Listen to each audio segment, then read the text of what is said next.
Mesdames, Messieurs, honorables invités, amis de la presse, à ceux qui nous suivent à travers les réseaux sociaux, Dr Saadi, bienvenue. Merci. Le Dr Saadi publie, donc là il vient de faire éditer son troisième tome de mémoire, La haine comme rivale, couvrant la période de 87 à 97. Il y aura d'ailleurs une dédicace à la suite de la conférence. Il y aura une dédicace des livres pour ceux qui sont intéressés. Donc, nous avons le plaisir de le recevoir aujourd'hui sur le thème de la mémoire. Le thème de la conférence, donc, c'est conflit des mémoires et transmission. Le docteur Saadi, homme politique de premier plan en Algérie, est aussi auteur. Il est à sa 12e publication. Nous avons déjà, il y a eu la publication à Scouting, le Boy Scout, RCDA, Coeur Vert, dont les essais politiques entretien et les essais politiques culture et démocratie, Algérie, échec recommencé, Algérie, l'heure de vérité, Améroche, une vie de mort et un testament, Chérif Khdam, le chemin du devoir, la révolution du 22 février, le miracle algérien, et le premier tome des mémoires, La guerre comme berceau, le deuxième tome de ses mémoires, La fierté comme viatique, et en 2022, il y a eu donc la révolution du 22 février, du miracle au mirage, une impasse algérienne. Pour cette année, donc, la publication du troisième tome des mémoires. Sur la thématique de la mémoire, il y a quelque chose avant d'entamer donc la conférence, il y a quelque chose d'assez étrange en Algérie.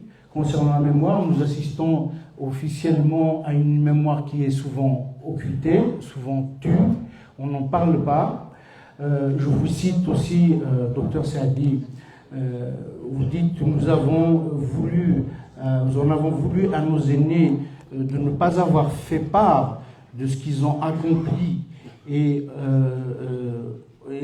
dont ils sont dépositaires. Vous aurez l'occasion de nous parler un peu plus sur ce que vous avez approché justement pour cela. Donc il y a eu aussi des acteurs de la guerre de libération qui n'ont pas parlé. Nous avons assisté pendant le mouvement citoyen aussi à un refus d'évocation des années 90. C'est comme s'il y avait en Algérie une sorte de quiétisme concernant la mémoire. Or, le pays n'est hélas pas un pays de quiétude, avec ce qu'on a vu, la décennie noire, et ce que nous vivons actuellement. Donc, docteur Saadi, je vous pose cette question, pourquoi cette étrangeté, sachant que sur le plan international, parallèlement à cette occultation, à ce silence, il y a souvent une demande, notamment à l'égard de la France, pour une écriture de l'histoire à sa place. Donc pourquoi il y a cette étrangeté, justement, ce double mouvement qui est contradictoire?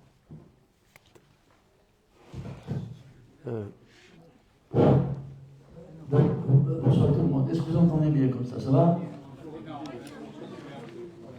va? Ça va mieux comme ça? Comme ça va mieux?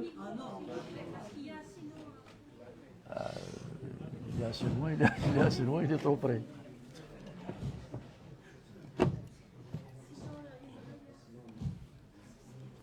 Et comme ça va? Non.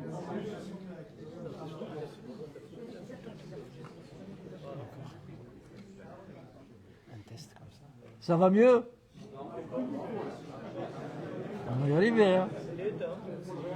Là, il est temps, voilà. Et comme ça? Ah, d'accord, d'accord. Bonsoir tout le monde, donc, et je commencerai d'abord par rendre un hommage, on ne le fait pas assez, à des militants comme ceux de Solidarité Démocratique Europe qui ont organisé cette rencontre. Ces travailleurs de l'ombre, dans des périodes de profonde régression politique, méritent peut-être d'être salués. Je dis ça parce qu'il faut savoir, vous savez, en tout cas beaucoup d'entre vous savent que ce n'est pas toujours évident de s'engager politiquement, y compris en immigration, sachant le tunnel démocratique dans lequel vit l'Algérie, et beaucoup de jeunes de la diaspora qui sont rentrés ont été empêchés de sortir. Donc cet engagement devait être reconnu et salué. 300 jeunes Algériens sont en train de croupir en prison pour avoir lancé un tweet, marqué un propos peut-être un peu ironique. Et donc cette disponibilité, cette détermination méritait d'être connue. Je parle de la mémoire parce que, d'abord, on n'en parle pas assez, et parce qu'au fond, à regarder de près, l'ensemble des turbulences, que ce soit à l'intérieur de la société algérienne, que ce soit entre les pays de l'Afrique du Nord, que ce soit entre ces derniers et les pays de l'Europe du Sud, et plus particulièrement avec la France, ont souvent pour origine des querelles mémorielles. J'ai bien réfléchi avant de venir ici. Finalement, si on exclut l'épisode de la nationalisation des hydrocarbures par l'Algérie en février 1971, il y a très peu de motifs non mémoriels qui soient à l'origine de frictions entre l'Algérie et la France. Et je pense, à la faveur de la sortie donc de tome 3 de mes mémoires, qu'il est important d'inviter les citoyens de la diaspora et de là-bas à réfléchir sur cette problématique source de tant de conflits. Alors je sais bien qu'on a coutume de dire que les tensions entre l'Algérie et la France sont calibrées naturellement par l'histoire qui les lie depuis l'époque coloniale. À regarder de près, en fait, il n'y a rien de naturel dans ce conflit. Tout est paradoxe. Le paradoxe est politique, il est générationnel, il est culturel, et je vais essayer, qu'on va essayer d'identifier, s'emploie à stimuler, à exciter, à exacerber ces tensions. J'ai maintenant un certain âge, je me rappelle que dès l'été 1962-63, c'est-à-dire au plus près de la guerre où les passions étaient encore, les plaies étaient ouvertes, où les passions étaient encore ouvertes, il y avait des couples de coopérants français qui dormaient dans les plages algériennes, qui faisaient de grandes randonnées dans le sud algérien. Je n'ai pas le souvenir qu'il y ait eu un incident ou des agressions contre eux, alors que les plaies étaient béantes. Si on évacue l'épisode de Harki, qui ont été effectivement massacrés pour ceux qui étaient restés en 62, et le drame qui a touché les 2000 civils européens à Oran en 1962, il n'y a pas d'affrontement, d'agression de la population locale contre des étrangers, français compris. Ce n'est donc pas un phénomène spontanément naturel et encore moins populaire. Et quand on regarde d'un peu plus près, on se rend compte qu'il y a une volonté de cultiver le statut du colonisé, de manière assez paradoxale d'ailleurs, parce que d'un côté, ceux qui disent aujourd'hui qu'il faut maintenir cette relation à un niveau incandescent qui soit susceptible d'être dégradée ou déstabilisée à n'importe quel moment, sont ceux qui prétendent avoir lutté pour s'extraire, pour se libérer du statut de colonisé. Mais en même temps, on garde jalousement ce statut de colonisé pour le sortir à chaque fois qu'il faut répondre de ses turpitudes ou bien qu'il faut assumer un acte, une décision, etc. C'est assez paradoxal. D'un côté, on a lutté pour se libérer de la colonisation. D'un côté, à chaque fois, maintenant vous avez remarqué, à chaque fois qu'il y a une accusation, qu'il y a une remarque, qu'il y a une interpellation qui est adressée au régime algérien, on répond, vous les colonisateurs, nous les colonisés. Donc c'est dans cette relation binaire que se situe toujours ce conflit. L'autochtone, donc l'Algérien, les officiers algériens, revendiquant, mettant en avant toujours le statut de colonisé. Paradoxe historique. Il y a un vrai paradoxe parce que, vous savez tous qu'après l'indépendance, nous n'avons pas eu Internet à l'époque, nous n'avions pas eu la chance de disposer des sources qui permettent de nous éclairer sur le mouvement national, la guerre de libération, ses réalités lumineuses et quelquefois plus sombres. Et ce qu'a fait ma génération, c'était de harceler littéralement l'ensemble des dirigeants qui ont activé dans le mouvement national ou qui ont déclenché la lutte de libération. Et c'est comme ça que j'ai eu à rencontrer Mohamed Boudiaf, Mohamed Yazid, qui était ministre de l'information du GPRA. J'ai eu la chance de rencontrer Moustapha Lechraf, un des intellectuels qui était arrêté dans le mouvement détourné dans l'avion détourné en 1956. J'ai rencontré longuement Ben Tobal, j'ai pu approcher Aït Ahmed évidemment, j'ai rencontré Omar Osdir, j'ai rencontré Omran, qui a été au Maquis dès 1947. J'ai eu la chance de connaître vraiment Jamil Abouhirat et d'autres. Je n'ai vraiment pas le souvenir d'une discussion avec ces gens-là où il m'est dit que nous devons continuer, pérenniser la guerre après la guerre. Ils ont tourné la page comme le peuple algérien souhaitait la tourner, tout en défendant évidemment les intérêts du pays. Ceux qui se sont emparés de cette question mémorielle pour en faire un fonds de commerce, ce sont en général les combattants de la 25e heure regroupés en gros autour de Boumediene et qui n'ont jamais fait la guerre de libération. Donc ce paradoxe est d'autant plus surprenant, je vous dis, que ceux qui ont amorcé le mouvement national et lancé la guerre de libération n'étaient pas du tout dans l'idée d'entretenir cette animosité permanente et encore moins de la manipuler. C'est d'ailleurs l'esprit des accords d'Évian qui disait indépendance, oui, récupération de l'intégrité du territoire algérien, oui, mais coopération adulte entre voisins, etc., etc. Paradoxe historique donc. Paradoxe culturel. Ceux qui aujourd'hui se saisissent de cette querelle mémorielle sont en général des dirigeants en poste dont les enfants sont dans la quasi-totalité au lycée français d'Alger. C'est d'ailleurs pour cela, je crois, que l'ambassadeur Xavier Drioncourt a été violemment attaqué lorsqu'il a dit, chose qui en fait est un secret de polichinelle, que je ne pouvais pas rester une semaine sans recevoir ou un message ou une demande des dirigeants pour que j'intervienne pour leur inscrire leurs enfants dans le lycée français. Et lorsque, étudiants, nous avions remarqué qu'il y avait une espèce de volonté d'arabiser de manière absolument forcenée l'éducation nationale, nous avions observé que la plupart des dirigeants du parti État à l'époque avaient inscrit leurs enfants soit au lycée Descartes qui était à l'époque un lycée français dépendant de l'Académie d'Aix-en-Provence, soit dans les écoles de Père Blanc, au demeurant excellentes, il y en avait un certain nombre à l'époque, soit dans les écoles privées, soit dans les bourses à l'étranger. Alors je vais vous donner rapidement un chiffre. Nous avions constitué autour de Moulid Mahamri et de Katib Yassine un petit noyau. Nous avions fait une enquête qui avait duré, je crois, 7 mois. Et nous avions recensé 276 dirigeants, alors parti État à l'époque.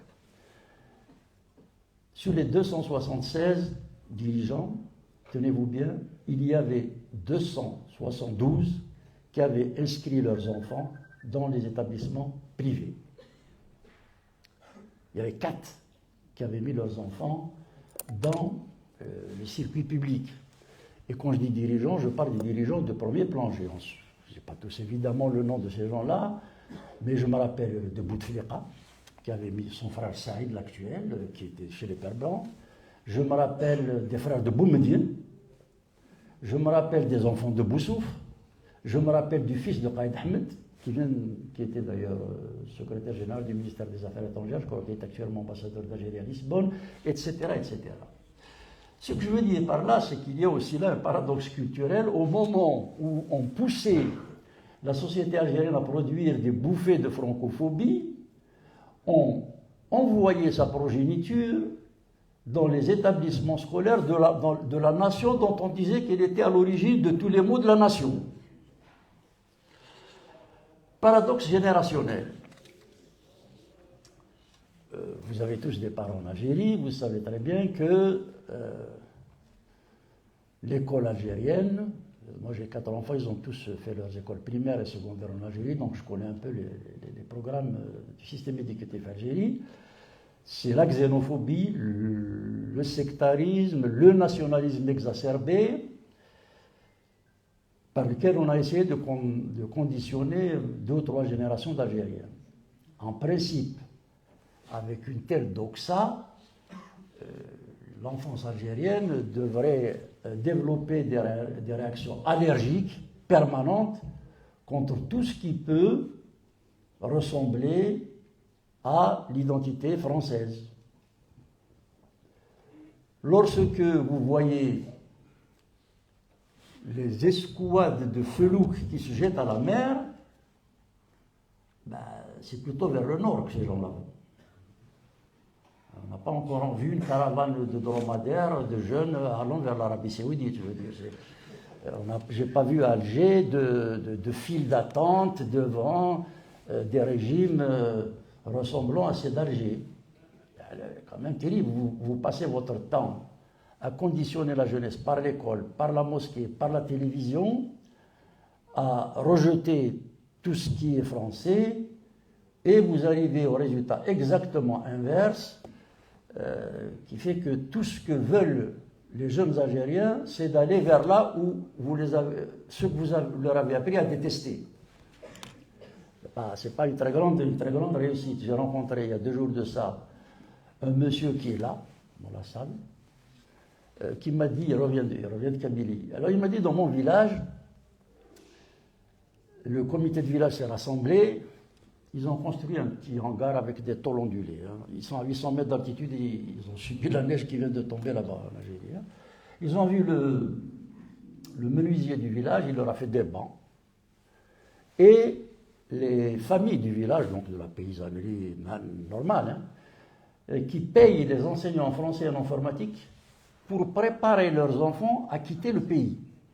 Voilà donc l'ambition des familles moyennes en Algérie, c'est de sortir du pays, de l'enfer que l'on dit être le paradis de l'Algérie nouvelle. Tout cela pour vous dire que, d'un mot, que ces manipulations de la mémoire qui viennent flamber avec l'affaire Amira Bouraoui ne sont pas du tout la conséquence d'une demande populaire, ni même d'un événement, on va dire, qui serait le résultat d'un conflit latent dans la société. C'est une construction politique du régime qui a pris le pouvoir après l'indépendance par la force, donc pas du tout le pouvoir des autorités algériennes légitimement qualifiées pour diriger le pays après la guerre, avec effectivement une stimulation, un conditionnement, un encouragement de Nasser pour que le dirigeant algérien colonisé soit exonéré de toute culpabilité, de toute responsabilité.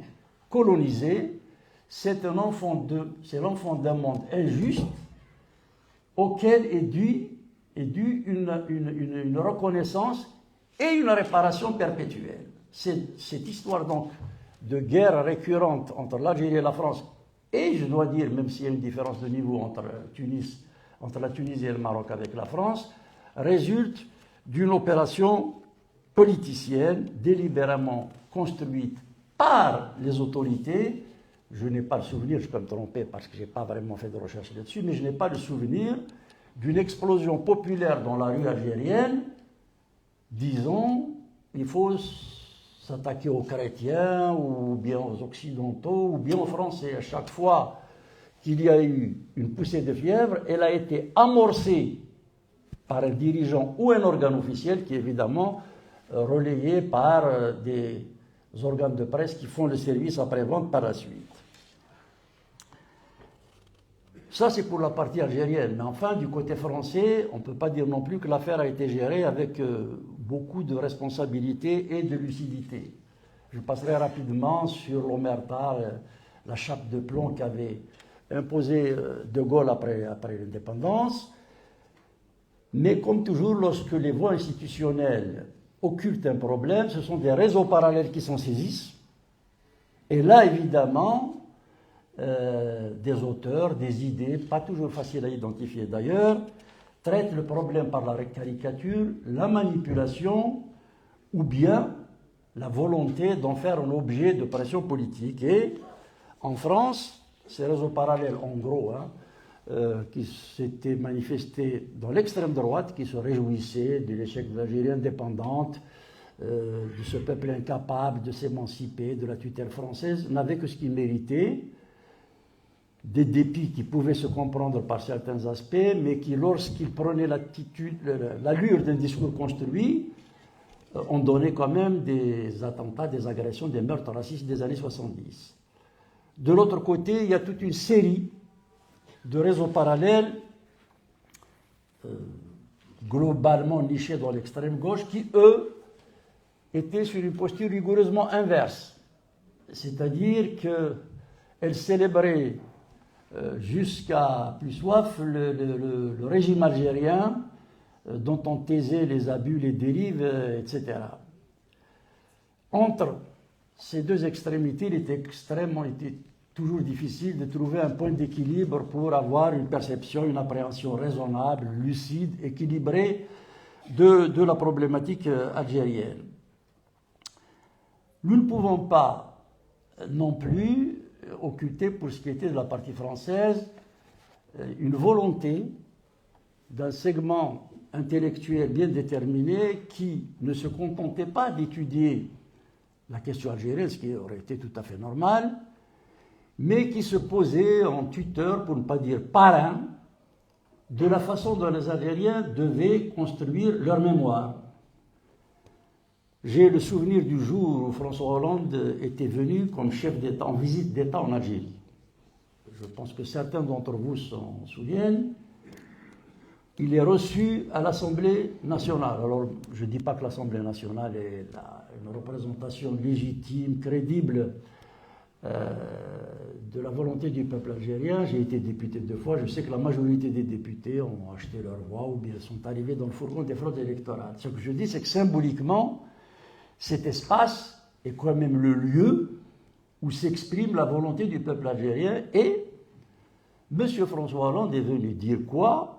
Je vous demande d'applaudir Messali Hadj, qui est le père du nationalisme algérien. Je ne suis pas un amateur des slogans patriotards, je ne suis pas un grand consommateur des slogans univoques, mais je vous dis franchement que ce jour-là, je me suis senti profondément humilié de ce qu'un chef d'État, étranger pour le coup, vient nous dire comment et autour de qui doit se construire la mémoire algérienne. Quoi que puissent penser les Algériens de Messali, et il y a beaucoup à dire. C'est à eux et à eux seuls de décider autour de quels événements, autour de quelles figures, autour de quels discours, idées, ils doivent structurer leur dessin. Lorsque j'ai pris ma plume pour dire que ce n'est pas un chef d'État algérien de venir nous expliquer comment nous devons projeter la perspective nationale, toute une escouade d'intellectuels d'ici m'ont... J'ajoutais, je me vois mal, moi, disons au Palais Bourbon, si je devais y être invité, que les Français devraient honorer Pétain. Et on me répond que cette comparaison est interdite parce que d'après les paradigmes que nous avons, nous, élaborés, cette comparaison est injustifiée. Pensez bien que je m'en fous un peu des paradigmes qui ont été définis ici par les Français pour savoir comment nous allons nous expliquer. Messali a très bien commencé son combat politique, c'est incontestable, et il a quand même plutôt mal fini. La police française armait ses troupes qui flinguaient matin, midi et soir les militants de la Fédération de France du FLN. Bon, on avait quand même quelques raisons de demander un devoir d'inventaire. Mais enfin, peu importe. Ce n'est pas à François Hollande de nous expliquer que c'est Messali qui est le symbole de la conscience nationale. Et il se trouve que j'ai connu François Hollande. En réfléchissant un peu, j'ai appris par savoir que le personnage, je ne suis pas là pour polémiquer, ce n'est pas la peine de citer des noms, que le personnage qui avait inspiré cette recommandation appartient à un courant politique d'extrême gauche qui avait eu un compagnonnage pérenne avec Messali, y compris lorsque les troupes de Messali étaient donc armées pour affronter les troupes de l'ALN en Algérie, les militants du FLN en France.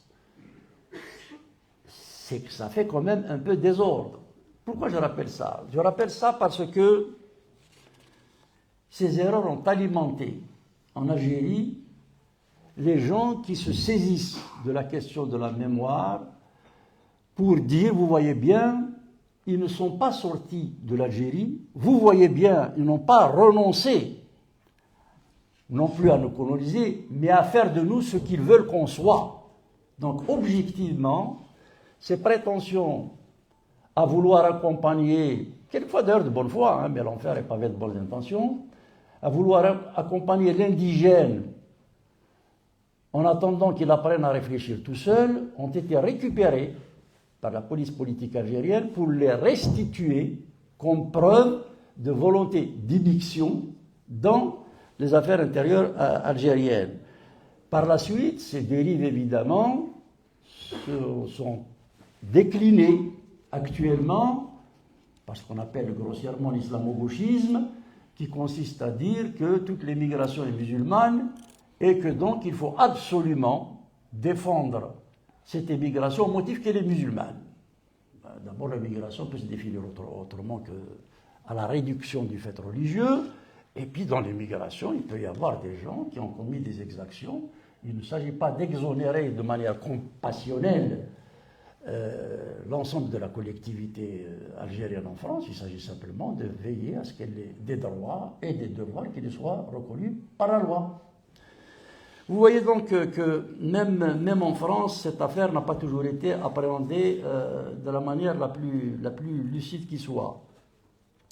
Et ça nous a handicapés en Algérie, je parle de nous, courant démocratique, parce que ça a facilité les anathèmes, les invectives que l'on adresse systématiquement à toute personne qui veut critiquer le régime assimilé à l'Algérie, surtout lorsqu'il dit « je ne rentre pas dans la matrice de l'identité nationale telle que vous la décrivez, pour moi, mon pays, c'est une nation plurielle et il a le droit de revendiquer l'ensemble des événements historiques, des apports culturels, de ces réalités sociologiques telles qu'elles ont sédimenté dans l'histoire.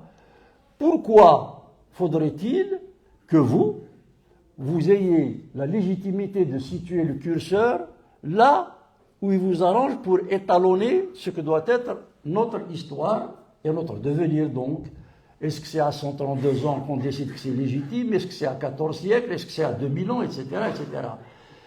Et lorsqu'on dit que, moi je le dis, je l'assume, que la langue française, la culture française fait partie de mon identité, je la revendique et je l'assume, vous avez toujours des gens qui vont vous dire « Hizb França ». Donc Saïd Saadi, c'est les pères blancs qui l'ont éduqué. Pour la petite histoire, je n'ai jamais mis les pieds dans une école de pères blancs, ce que je regrette beaucoup parce qu'ils avaient un excellent enseignement.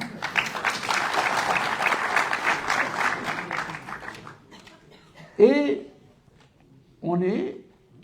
ils ont fini par le terrorisme intellectuel, la répression politique, l'hypocrisie sociale, a fait que la revendication du sédiment francophone en Algérie est devenue un tabou.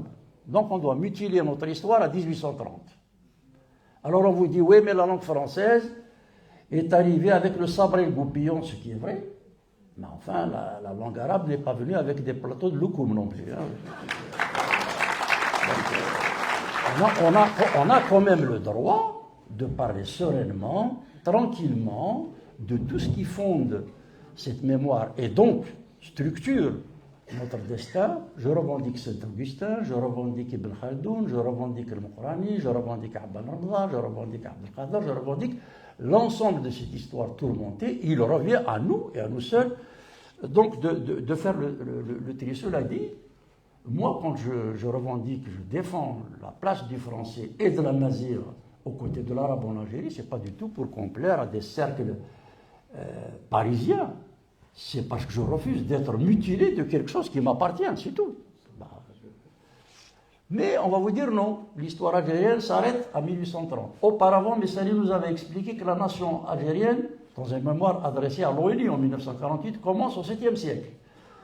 Je veux dire, il va falloir un jour qu'on parle de notre histoire de façon adulte, sans nécessairement rechercher la confrontation. Mais tant que ce débat n'est pas ouvert, je vous garantis que la mémoire ne sera pas la source où à sédimenter le passé pour éclairer le présent et construire l'avenir, ce sera toujours un instrument de manipulation par lequel des groupes occultes essayent d'accaparer ou de légitimer un pouvoir qu'ils n'ont pas mérité. Nous n'en sortirons pas. C'est toujours difficile d'être catégorique dans un projet politique, mais là je l'ose. Tant que l'Algérie ne dispose pas d'un régime démocratique, on ne lâchera pas la polémique avec la France et on ne lâchera pas les tensions avec le Maroc. Si vous enlevez ça, le régime doit affronter son bilan et ses turpitudes, et ça, ils ne le peuvent pas. Je le dis avec beaucoup de sérénité, mais nous devons le savoir parce que ces éléments qui semblent ne pas concerner le présent et l'urgence, surtout dans la situation de répression qui prévaut actuellement, ont des incidences immédiates sur la manière d'organiser le débat public. Et ce débat public ne peut pas être organisé au pays. Alors vous avez entendu évidemment des gens qui, encore une fois, recourent toujours Ce sont d'ailleurs souvent des gens qui sont loin du terrain des luttes, hein, parce que ceux qui savent ce que se battre veut dire ne profèrent pas ce genre de raccourcis. Les peuples ont les pouvoirs qu'ils méritent, les Algériens n'ont qu'à se battre, etc. Ben, les Algériens sont battus, ils ne veulent pas se battre de manière violente. Le combat pacifique n'a pas réussi. On ne peut pas demander en plus aux Algériens de se lever le matin, d'aller en prison, sachant très bien que c'est là que va se terminer leur action. Le seul endroit où il y a possibilité d'agir en toute liberté et où il y a possibilité d'accéder aux sources documentaires, c'est la diaspora. Et c'est aussi, malheureusement, dans la diaspora qu'il y a l'essentiel de l'encadrement algérien, puisque ces derniers sont acculés à l'exil. Est-ce que tout est bloqué? Non. Il y a maintenant des initiatives personnelles, comme celle d'ailleurs que lance aujourd'hui l'association Solidarité Démocratique Europe. Il y a des figures qui émergent dans la société française, qui assument leur intégration, mais sans renier leurs racines, qui refusent d'être réduites aux faits religieux. Elles sont de plus en plus visibles, mais il n'y a pas d'espace où toutes ces idées, ou toutes ces figures, ou toutes ces expressions peuvent converger et s'exprimer, mais elles existent. J'ai lu récemment le livre de Madame Razeka Abnali, qui parle, je ne vais pas vous le résumer ici, qui parle de l'impact de l'islam sur la conscience du Nord-Africain. Comment la religion a fini par conditionner le Nord-Africain à avoir une idée dégradée de lui-même. Je vous recommande de le lire vraiment. C'est une intellectuelle dont je salue la présence qui est absolument prolifique et la quantité de ses publications n'altère en rien sa qualité.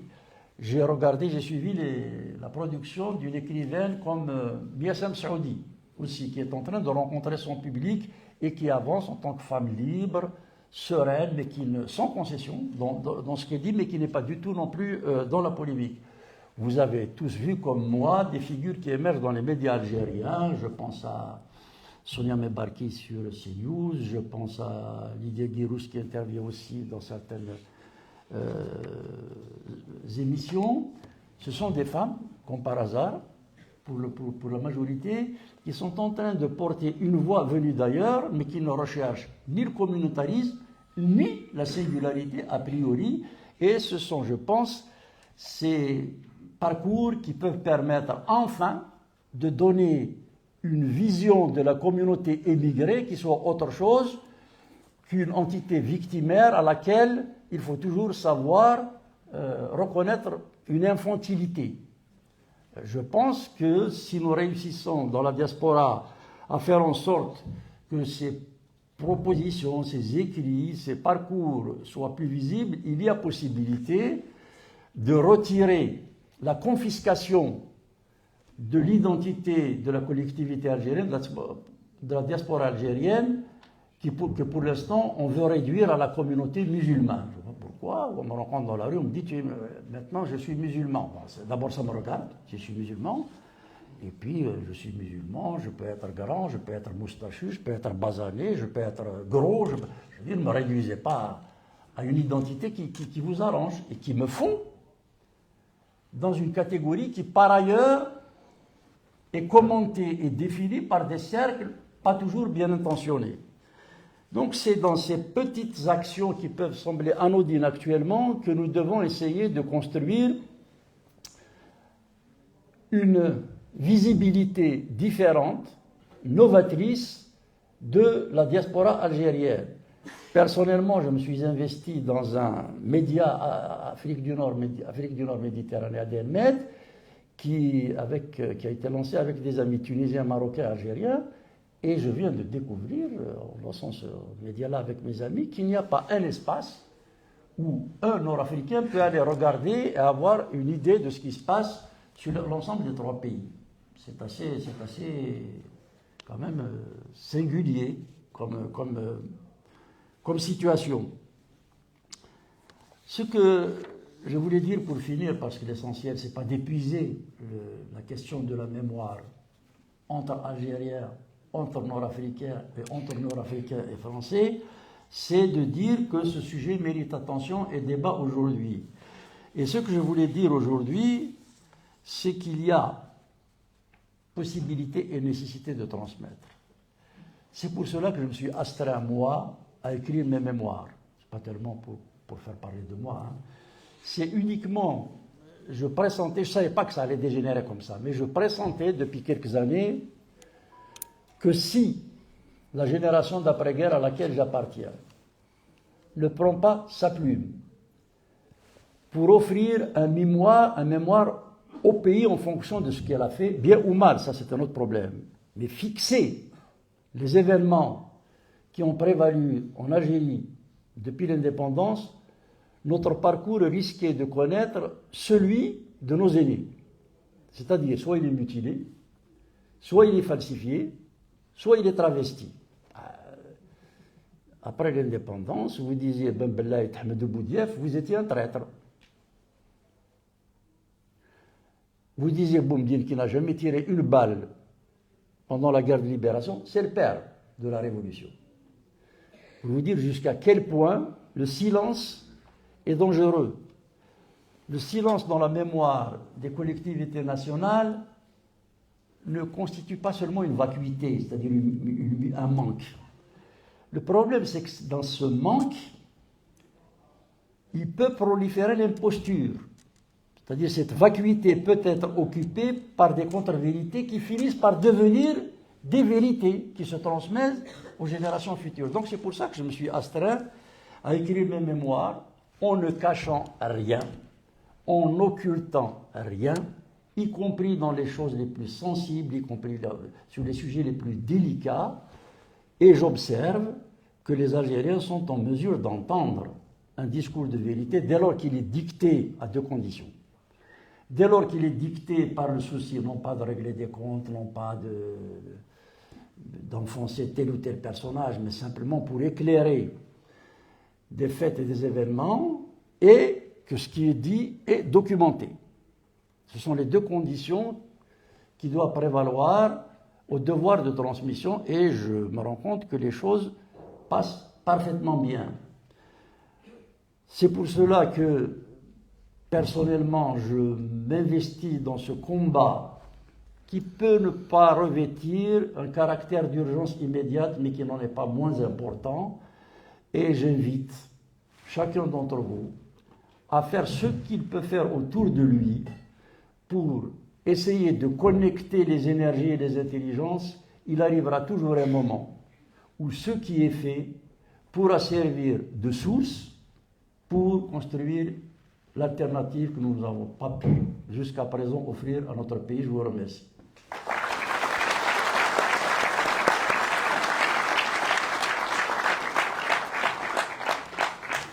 Merci, Dr. Serki. On va passer donc à une des questions. Donc la partie débat. Donc, on va faire passer le micro.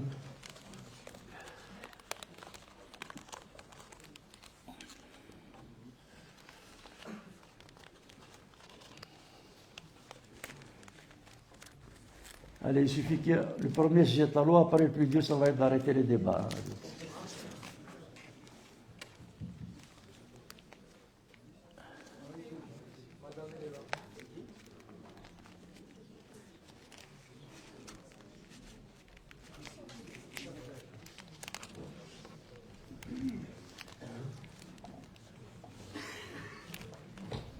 Bonjour, monsieur Chazy.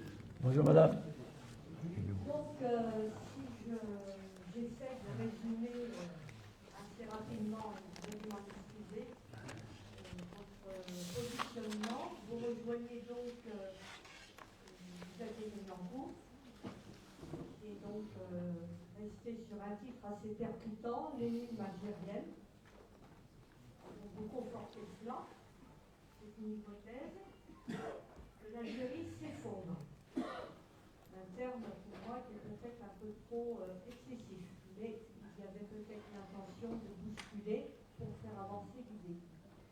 Vous soutenez cette hypothèse, et pour moi, ce que vous dites est l'espoir d'un désespoir pour la jeunesse algérienne, dont le fantasme algérien, veuillez m'en excuser l'expression, c'est « I want a visa », ce n'est plus la langue française, ce n'est plus l'arabe, c'est « I want a visa ». Voilà ma question. Je vous en remercie. Merci. Merci, madame. Je peux répondre. Bon, d'abord, allez-y, allez-y. Monsieur Saïd Sadi, bonjour. En 1992, lors de face à face avec Abbassi Badani à la télévision algérienne, vous disiez que le RCD va gagner les élections. Après l'échec du RCD, vous avez déclaré que vous êtes trompé du peuple. Maintenant que vous êtes installé à Marseille, maintenez-vous cette déclaration vis-à-vis du peuple pour avoir à produire, après avoir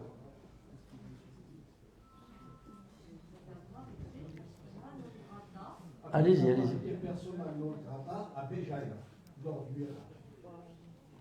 Merci pour votre attention. Non, laissez-les, pourquoi aucune question qui me gêne, au contraire, c'est très bien que ce soit posé. Attendez, je vais répondre à ces deux questions.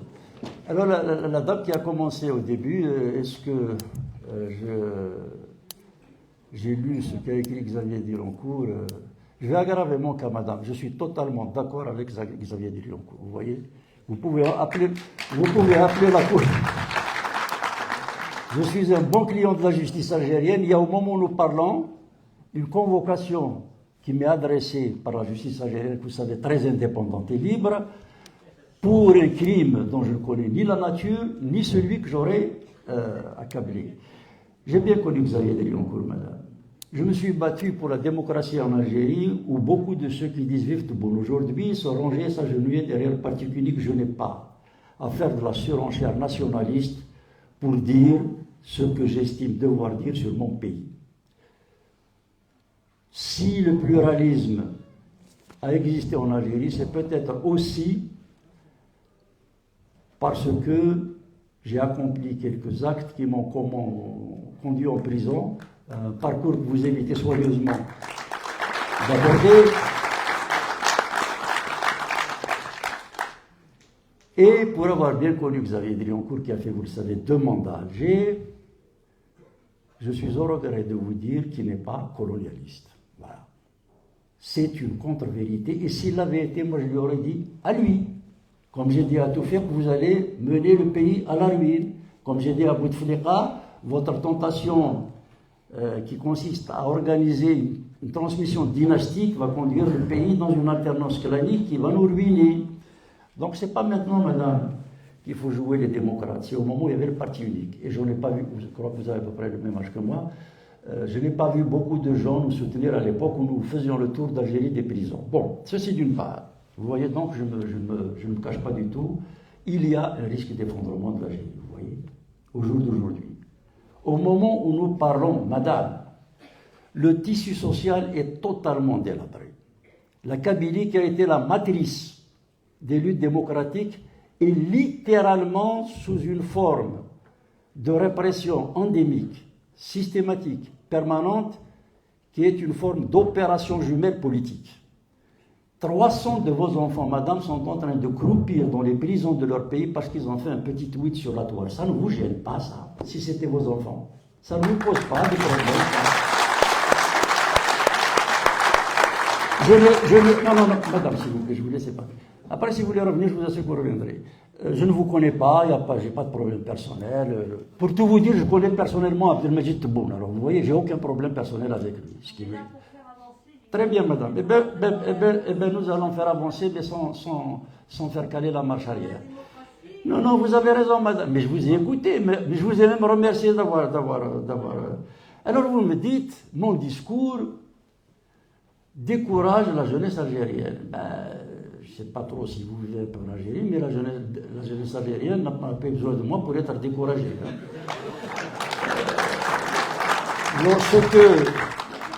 Lorsque je vous donne des chiffres, madame, lorsque vous avez à peu près entre 150 à 200 jeunes qui se jettent à la mer chaque semaine, vous pouvez m'accuser de les décourager. Je veux bien. Mais enfin, c'est qu'il doit y avoir un petit problème de gestion quand même pour ouvrir des perspectives à cette jeunesse. Et on a l'impression que plus il y a de jeunes qui meurent en mer, plus il y a de cadres qui s'exilent, plus le régime revendique la légitimité de son bilan. Alors, le désespoir de la jeunesse algérienne, madame, il vient de l'école, il vient du désarroi social, il vient de l'absence de vie culturelle, toutes restrictions qui ne sont pas infligées aux enfants de la nomenclatura. Je reviens maintenant à la fameuse polémique islamo-populiste de 92. Monsieur, les élections de 90, je veux vous dire, vous semblez être assez informé. Le soir où la radio algérienne donnait des estimations, ce n'était pas encore des résultats définitifs. Hein. On savait que le fils avait gagné. Hein. Et moi, je dis que le fils a gagné. Hein. Donc, ce n'est pas le problème. Hein. Il y a eu quelques abus à la marge parce qu'ils avaient les communes déjà, etc. Mais le fils a gagné les élections. Je vous renvoie au journal de 20h de la radio d'État. Il n'y avait pas de radio privée à l'époque, c'est la radio d'État algérienne. Je disais ceci: si ces estimations sont confirmées par les urnes, il faut aller au deuxième tour. C'est le journal de 20h de la radio algérienne. Bon. 3 jours plus tard, je descends à Alger, je vous renvoie à la une d'Alger Républicain. Ce n'est pas moi qui le dis, c'est Alger Républicain qui a retrouvé un tract du fils. Je pense que beaucoup l'ont vu sur la toile, la une d'Alger Républicain, application avant le deuxième tour qui n'a jamais eu lieu, hein, 4 jours après l'annonce des résultats. Application immédiate de la charia, dissolution de l'Assemblée nationale, interdiction des partis de gauche, et je ne me rappelle plus le 4e et 5e point. Bon. Et vous avez dû entendre comme moi, puisque vous avez un âge où vous pouvez vous souvenir de ces événements, que 2 jours après la publication de ce communiqué, des dirigeants de premier plan du FIS annonçaient que dès lors que la parole de Dieu est au pouvoir, il n'y a pas lieu de la contester, et qu'en conséquence de quoi il va falloir que, je cite de mémoire, il va falloir que les Algériens s'habituent, s'accoutument, adaptent leur tenue vestimentaire, leurs habitudes culinaires, etc., etc. À ce moment-là, madame, monsieur, j'ai pris mes responsabilités et j'ai dit devant la même radio, je ne veux pas aller à l'enterrement de mon pays. Donc, vous avez joué. Alors, quand vous me dites, est-ce que le trompé de peuple, etc., le peuple algérien, monsieur, de 91, moi, je ne le connais pas. Je ne le connais pas. C'est pas mon peuple. C'est celui qui a été intoxiqué par la mosquée. C'est celui qui a été aliéné par l'école. C'est celui qui a été asservi par la police politique que j'ai connue et que j'ai éprouvé dans ma chair. Le peuple algérien, monsieur, vous oubliez de le dire, c'est celui qui est sorti en 2019.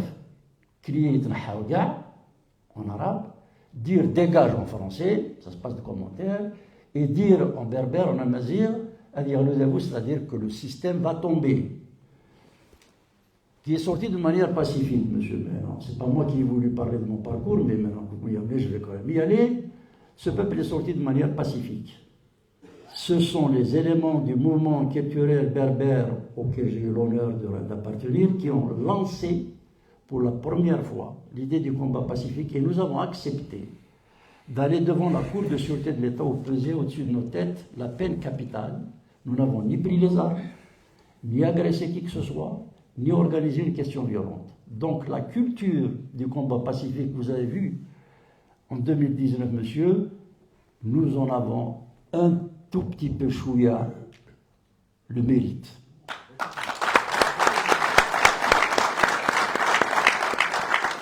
Alors maintenant que je vis à Marseille, excusez-moi d'avoir des enfants qui ont fait des études, qui peuvent m'accueillir chez eux, et où je m'installe en attendant de finir d'écrire mes mémoires. J'habite dans un appartement, non déplaise aux thèses islamistes qui m'attribuent généreusement des villas, je ne sais plus quoi d'ailleurs, des avions, je ne sais pas comment. Moi, monsieur, des missiles aussi, moi, monsieur, ce que j'ai, vous avez le droit de le savoir. Vous avez le droit de savoir. J'ai une maison à Alger et j'ai une maison en Kabylie. Après avoir travaillé toute ma vie, vous voyez. Pardon? Celle dont il a parlé, le fils du colonel Amirouche. Oui, celle dont il a parlé. Mais vous avez une mémoire sélective, mon bon monsieur. Celle dont il a... Vous voyez, c'est-à-dire que vous ne pouvez pas discuter avec un populiste sérieusement. Pourquoi vous ne dites pas que cette accusation a été condamnée par la 17e chambre correctionnelle? Ah, ça vous ne le savez pas. Bien sûr. Bien sûr. Bien sûr.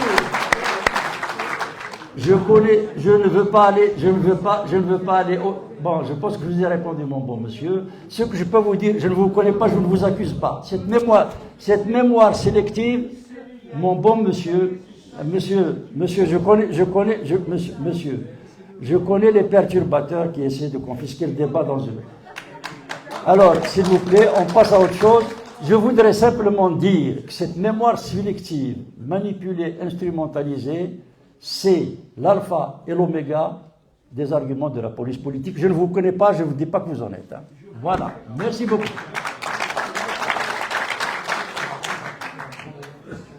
Et comme par hasard, les deux questions ont été soigneusement préparées pour amorcer le débat. Allons-y. Cela dit, il n'y a aucune question qui me gêne. Allez-y. Attendez. Merci, s'il te plaît. Juste, s'il vous plaît, une petite précision. La conférence, il y a un thème. Bien sûr, le docteur Sadi là, il n'a pas l'habitude de faire des questions. Seulement, il y a des gens qui sont déplacés pour une thématique, la problématique de la mémoire, et on vient pour profiter de l'échange autour de cette thématique-là. J'invite ceux qui vont intervenir à rester plutôt dans cette thématique et ne pas aller plutôt dans ce qui relève des polémiques, des réseaux, etc. c'est par respect pour l'assistance. Pour ceux, elle est venue pour assister à quelque chose. Il faut, je vous demande de la respecter, s'il vous plaît.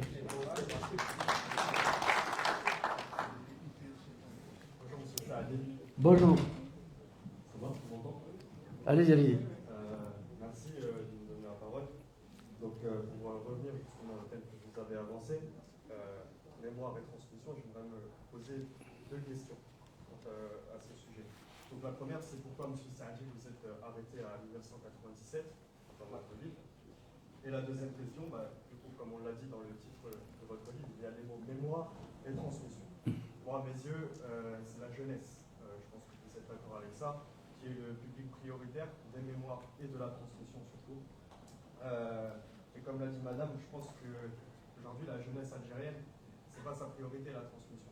Qu'est-ce que vous en pensez de ça face à des départs malheureusement de plus en plus nombreux de notre jeunesse algérienne vers la France? Selon vous, la jeunesse algérienne est sensible à ces questions de transmission face à une histoire officielle qui glorifie peut-être le shahid ou qui rend muette l'histoire des années noires. Merci beaucoup. Attendez, précisez les années noires. Qu'est-ce que vous avez dit sur les années noires? Pardon. Qu'est-ce que vous avez dit sur les années noires? Je n'ai pas compris. Une histoire algérienne qui ne rend pas forcément accessible les mémoires des années noires face à peut-être un oubli collectif volontaire. En tout cas, on ne voudrait pas en parler. Peut-être que c'est trop un traumatisme pour l'évoquer, c'est ça que je voulais dire. Merci.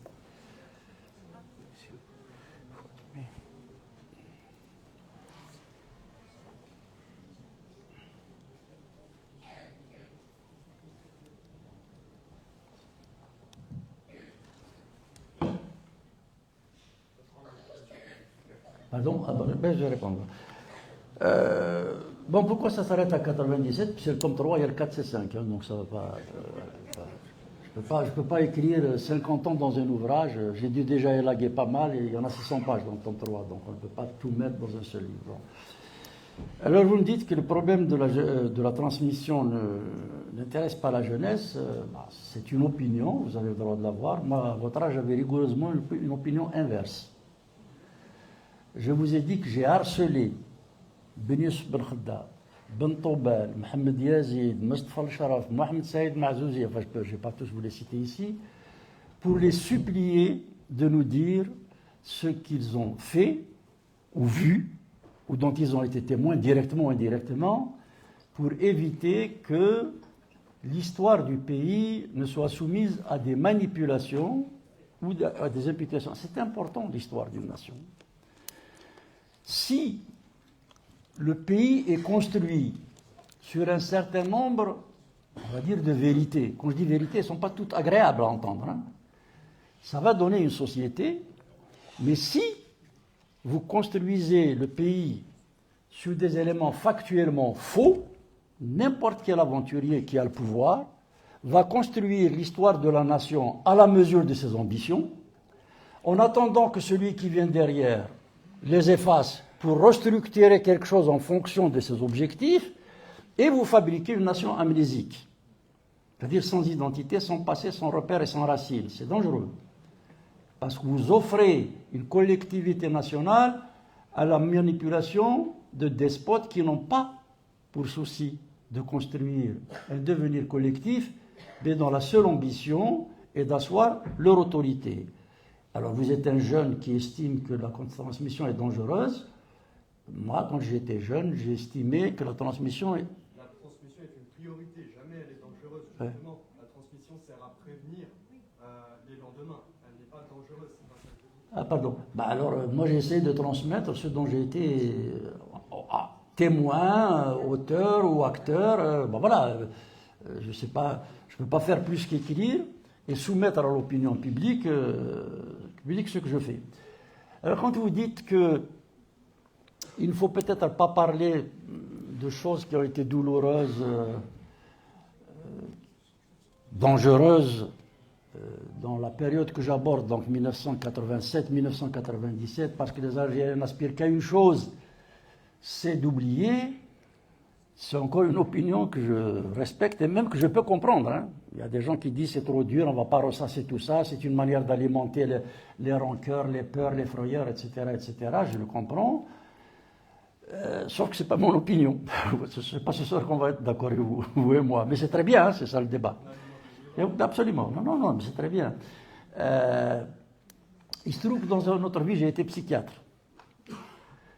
Et je suis assez bien placé pour savoir que le refoulement, c'est-à-dire la volonté d'oublier quelque chose de désagréable sans avoir à le traiter, est éminemment dangereux. Pourquoi? C'est vrai qu'en empêchant la collectivité de parler d'un traumatisme, on a l'impression d'avoir cautérisé, d'avoir mis un pansement, d'avoir mis un anesthésiant, un petit antidouleur sur des choses qui sont difficilement audibles. Mais l'histoire, alors pour le coup, n'a pas de contre-exemple. Le refoulement ressort toujours au plus mauvais moment et de la pire des manières. Lorsque j'avais été reçu par Thabo Mbeki en Afrique du Sud, en 2001, j'ai très longuement discuté avec les syndicats d'Afrique du Sud, avec les intellectuels, avec les organisations de femmes, avec évidemment les institutions du pays. Et j'ai compris qu'ils sont sortis parce qu'ils ont mis en place une commission vérité et justice. C'est pas agréable hein, de dire nous avons subi ça, pourquoi faire venir un terroriste qui a égorgé quelqu'un pour qu'il dise ce qui m'a amené la pulsion de mort qui m'a guidé à ce moment-là, voilà ce que j'ai ressenti. C'est pas agréable, mais c'est la seule manière d'éviter que ça ne se reproduise. Et c'est aussi pour ça que je témoigne. Pour vous éviter de reproduire les choses dont on a été victime et aussi de reproduire les erreurs que nous avons pu commettre. Donc voilà, je ne suis pas du tout sur l'idée qui consiste à dire etc. On efface tout et on oublie tout et on repart comme si de rien n'était, ça ne se passe pas comme ça. Voilà. Quelle autre question?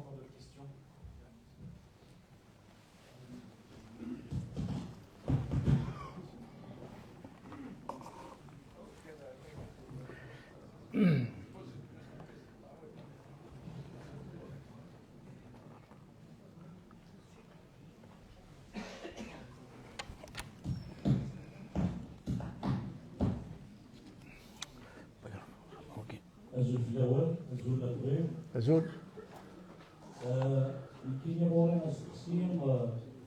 Par rapport à l'échec du mouvement national de la Révolution.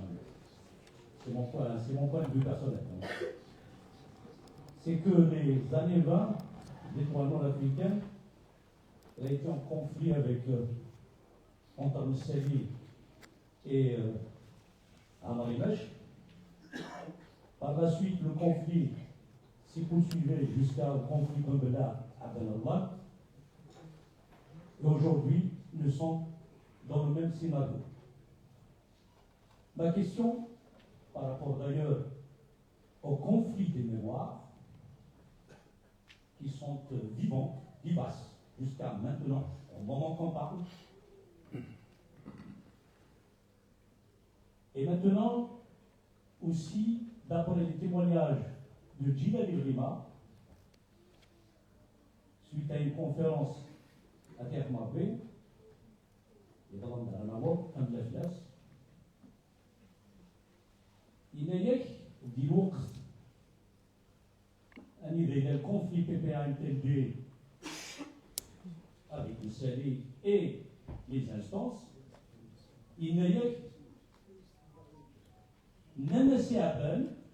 Si vous voulez, s'il vous plaît, c'est d'être bref pour prendre la question, s'il vous plaît.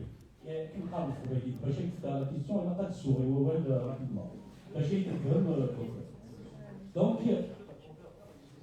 يميل دنيا بوانيك ثورة كان باللي تمور أتسدون غير المقر ما يلفها مع كثير أشيميا وتهديالا أما كنت دينا جلالي الغماء لثما S'il vous plaît. S'il vous plaît, s'il vous plaît, vous n'allez pas faire une autre conférence. Allez-y, posez votre question. Vous avez. Je pose la question. Voilà, posez votre question, s'il vous plaît. Mais on va éviter parce que vous avez compris de quoi je parle. Là, c'est autre chose. Non, non. Voilà. Écoutez. Donc, je pose la question pourquoi on laisse la situation actuelle avec ce qui se passe en cabinet au lieu de tenir la docteur à tasser les pas tenir de dire أنت تمغور تانو في الزاد معنا إلا قنوالي تانو كنت الدنيا لا تموت القبائل أروح الصالحين يتركي ولابو أساكي. تاكي c'est la première question. Pourquoi vous avez laissé la situation comme ça? S'il vous plaît. S'il vous plaît. Ma deuxième question. Est-ce qu'il y a l'avenir à construire avec les Algériens? Est-ce qu'il y a d'avenir? Tout ce qui se passe actuellement avec les mémoires qui sont en conflit actuellement, est-ce qu'il y a l'avenir avec les Algériens? Ou bien on va revenir au propos de Djilal El-Rima par rapport au Kabyle? Qu'est-ce que vont décider? Alors, s'il vous plaît, avant de répondre. Oui, attendez. C'est bon, c'est bon. S'il vous plaît. S'il vous plaît, s'il vous plaît. Alors, pas juste. Voilà. On va s'apaiser. Il n'y a pas de censure pour répondre. Voilà. Voilà. Il n'y a pas de censure. Il y a juste un débat qui doit se dérouler dans des conditions sereines. On invite à rester dans le thème et à ne pas faire des conférences alternatives. Une question, il est là, il va pas fuir le débat, mais essayez d'être bref. Je ne préjuge pas de ce que vous allez dire. Hein. Voilà. Continue, je crois qu'il y a.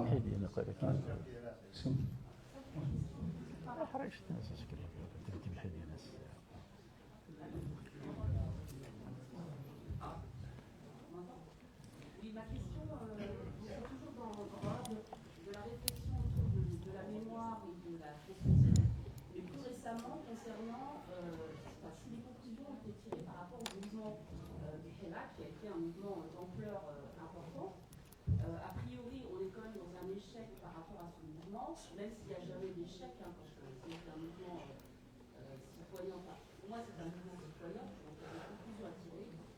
Et quels sont pour vous les échecs de la classe à la fois intellectuelle, les Algériens, par rapport au Hirak, et aussi la classe politique?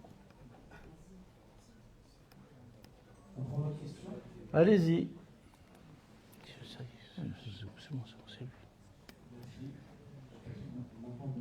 Allez-y. Bonjour tout le monde. Deux petits propos et une question. Si vous m'entendez, parce que je ne m'entends pas. Approchez le micro, si vous voulez. D'abord, peut-être si on doute des mémoires et de la transmission, je pense que le fait que les jeunes de Solidarité démocratique sont là aujourd'hui pour préparer cet événement, c'est déjà une réussite et bravo à vos générations.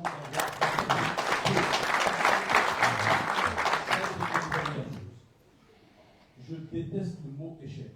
Je vous assure que je déteste ce mot parce que venir dans des espaces comme cela, passer du temps au lieu d'essayer d'apprendre mutuellement, on se balance des échecs à la figure. Il n'y a pas d'échecs, il n'y a que des réussites.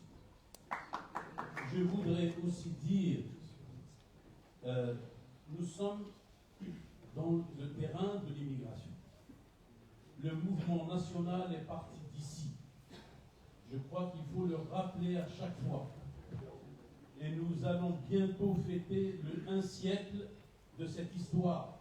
Il faut absolument que nous communiquions, que nous transmettions ces valeurs-là au sein de l'immigration en direction de l'Algérie et de l'Afrique du Nord. À l'époque, quand les nationalistes ont créé un mouvement, ils ne l'ont pas appelé mouvement pour Al-Naba ou pour... et c'est le combat pour l'Afrique du Nord.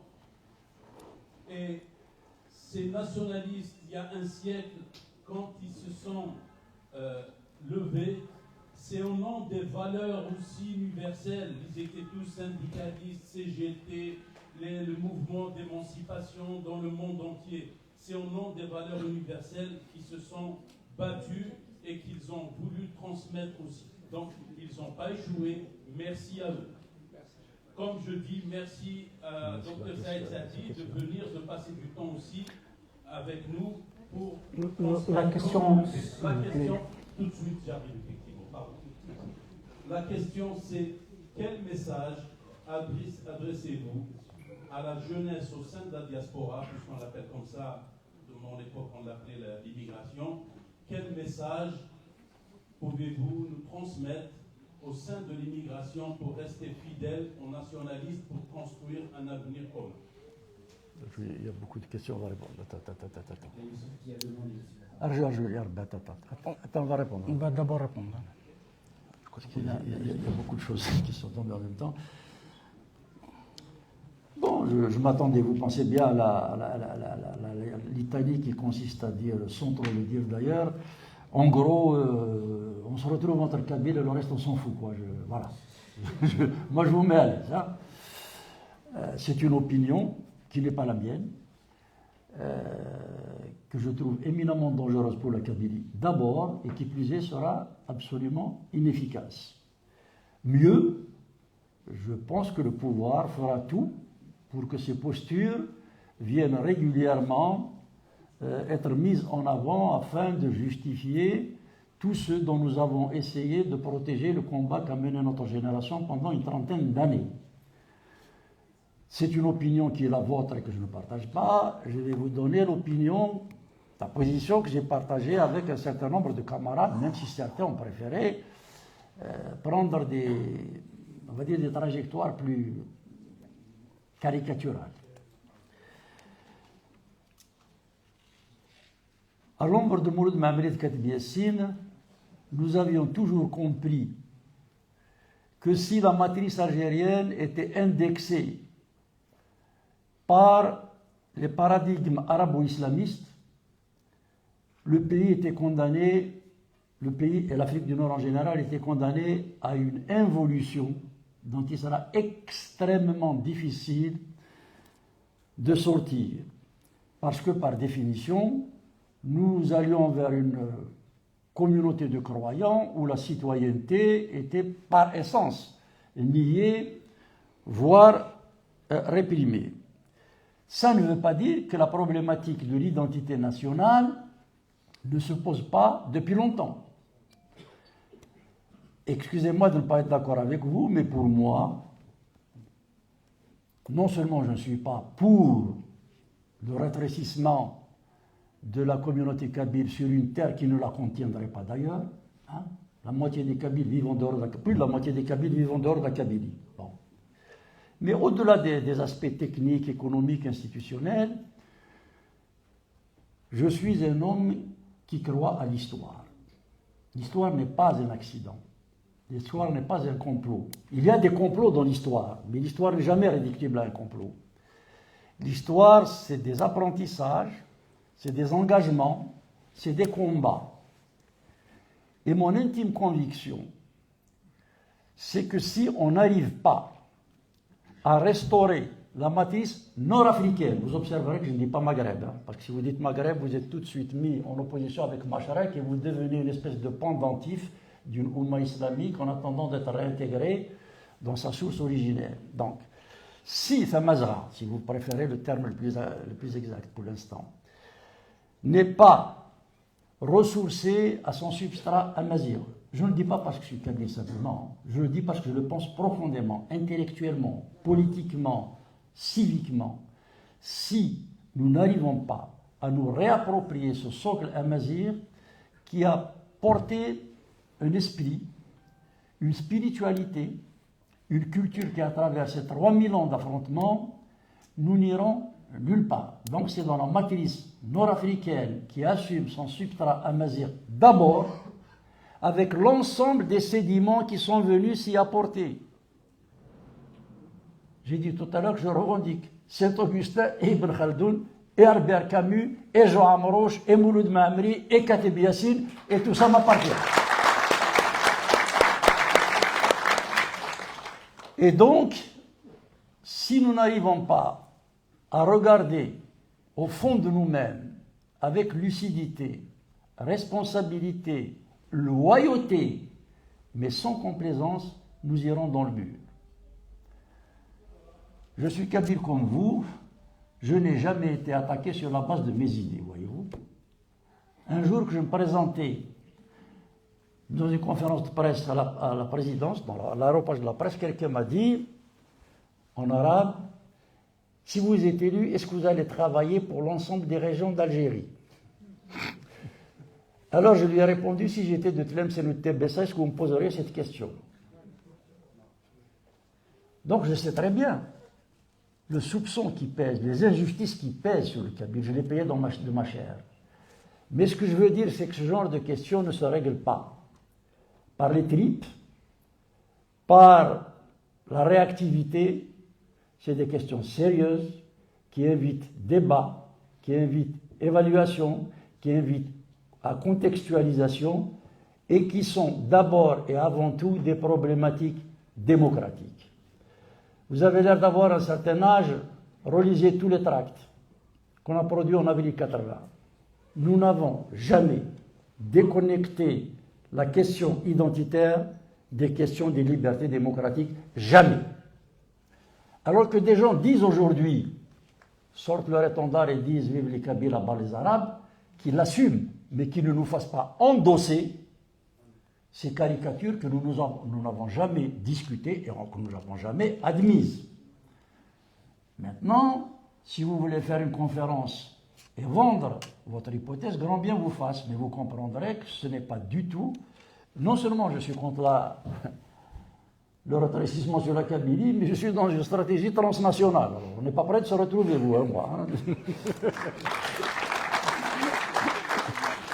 Je crois profondément à l'Afrique du Nord des régions, voyez-vous. Je crois profondément à l'Afrique du Nord des régions. Je sais que ce n'est pas facile à faire passer dans une conjoncture où le pouvoir réprime, brûle les débats, censure. Je sais qu'il est beaucoup plus facile de dénoncer à juste titre la stratégie d'anéantissement, d'étouffement qui est lancée contre la Kabylie, que de dire qu'on peut et on doit dénoncer cette stratégie, mais que la meilleure manière de dépasser cela, c'est d'offrir une perspective qui nous permette de sortir vers le haut, par le haut, vers une fédération des États nord-africains. Je suis persuadé que même la question du Sahara occidental, et vous verrez dans le tome 3, il y a un chapitre réservé à la question du Sahara occidental, parce que moi, je ne me contente pas d'entendre ce que dit le Moudjahid de la presse marocaine d'ailleurs, qui ne vaut pas mieux.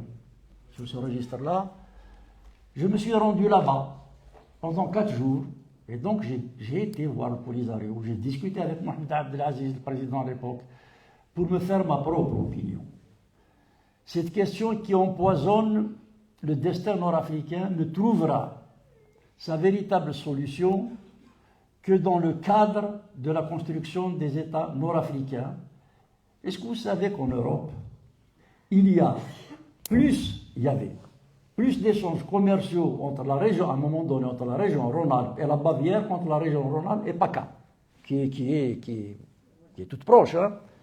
Donc cette synergie du développement, cette émancipation politique n'a pas besoin de caricature.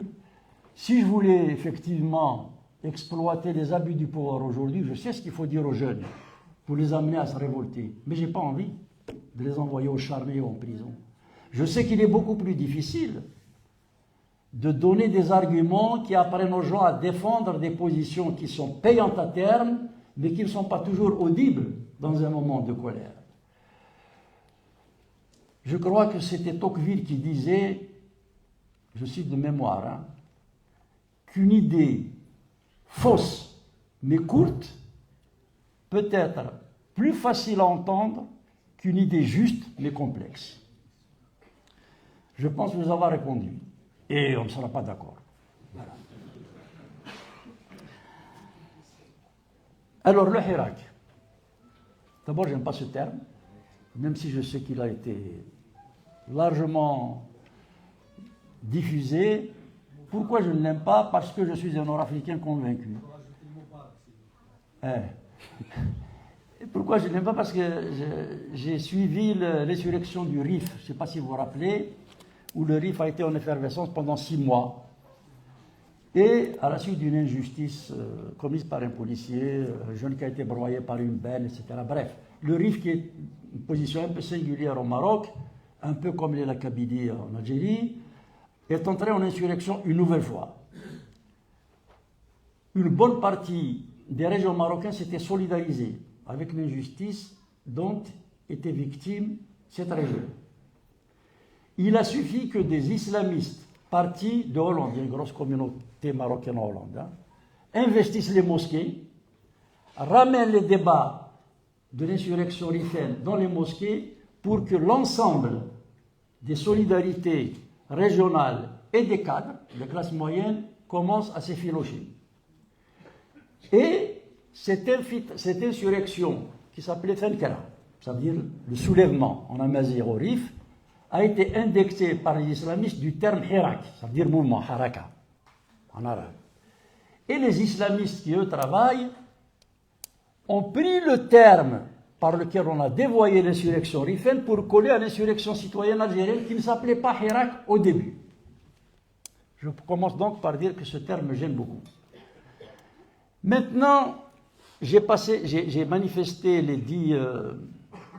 j'ai passé les 10 manifestations de 2019 en Algérie, en Kabylie, ailleurs. Il y avait, pour ceux qui y étaient, peuvent en témoigner, une participation féminine extraordinaire dans la rue. Les classes moyennes étaient dans la rue. Je prends ma plume et je m'adresse à 2 sources politiques dont je savais qu'elles étaient la menace mortelle de cette dynamique citoyenne inédite. Je fais une lettre ouverte au chef d'état-major Ahmed Gaïd Salah à l'époque, en disant c'est le moment ou jamais de profiter de cette demande, de cette exigence citoyenne, démocratique, alternative pour faire entrer l'armée dans les casernes. J'étais en Algérie. Et je réponds à monsieur tout à l'heure, puisqu'il est très informé, mais c'est toujours une information parcellaire. Première réaction de Gaïd Salah Abdjaya. Nous marchions, 4 personnes essayaient d'orienter le flux des manifestants vers une petite placette. Moi, je suis le flux. On se retrouve devant une petite placette, 2 caméras sur trépied étaient là, un fourgon à 2 mètres, et 3 bonhommes invectives. Film, dans la fourgonnette, il y avait une table de montage, l'agression était sur la toile 8 minutes plus tard. La télévision qui avait commis cette agression s'appelle Bilad. Quels sont les financiers de la télévision Bilad? Les enfants de Gaïd Salah, chef d'état-major.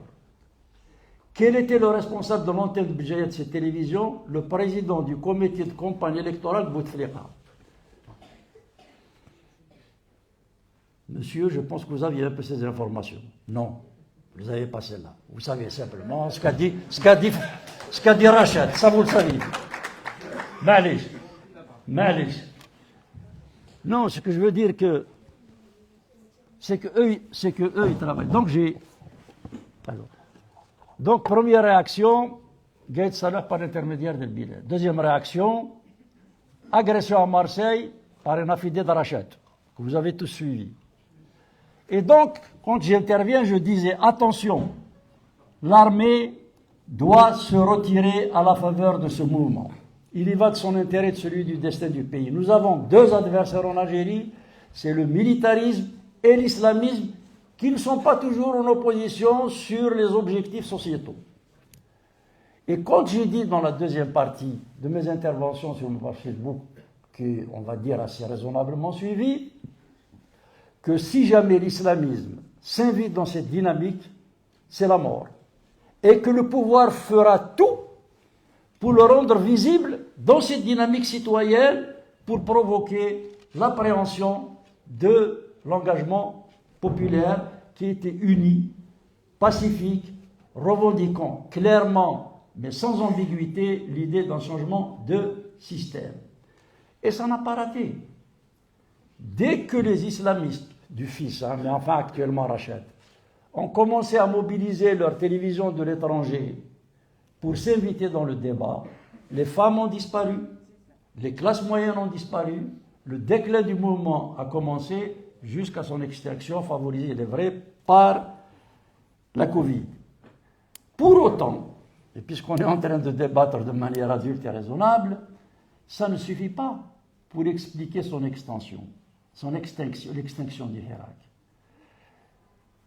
Il se trouve que nous avons été un certain nombre d'acteurs à avoir lancé un texte qui s'appelle ADL, Algérie libre et démocratique, ALD, Algérie libre et démocratique, dans laquelle on disait « Cet appel citoyen est inédit. L'histoire ne repasse pas les plats si jamais les élites algériennes ne sont pas en rendez-vous de l'histoire pour canaliser cette énergie, pour lui donner du sens et lui assigner les objectifs qui sont celles de la dynamique citoyenne et pas du tout celles que voudrait telle ou telle partie, nous pouvons risquer de dilapider une expérience historique. » Malheureusement, les élites, et notamment ceux qui d'ailleurs, on sait pourquoi se sont décrétés porte-parole du Hirak, en fait, n'ont pas été à la hauteur. Certains disaient, moi je pense que si jamais X revenait au pouvoir, ce serait la solution. D'autres disaient qu'il faut peut-être changer de gouvernement dans le cadre du même système et que ça irait mieux. D'autres, enfin, suggéraient, et c'est un autre cas, une phase de transition pour éviter des règlements de compte. On a perdu 60 ans, on peut consacrer 2 à 3 ans pour dire simplement que le mal de l'Algérie, c'est l'absence de respect des principes fondamentaux de la démocratie tels qu'ils existent dans le monde entier. Même les islamistes à cette époque-là disaient nous aussi nous voulons la démocratie. Bienvenue au club, comme disait l'autre. Mais alors, si tu es démocrate, tu ne peux pas renier les 5 ou 6 grands principes qui fondent toute cité démocratique.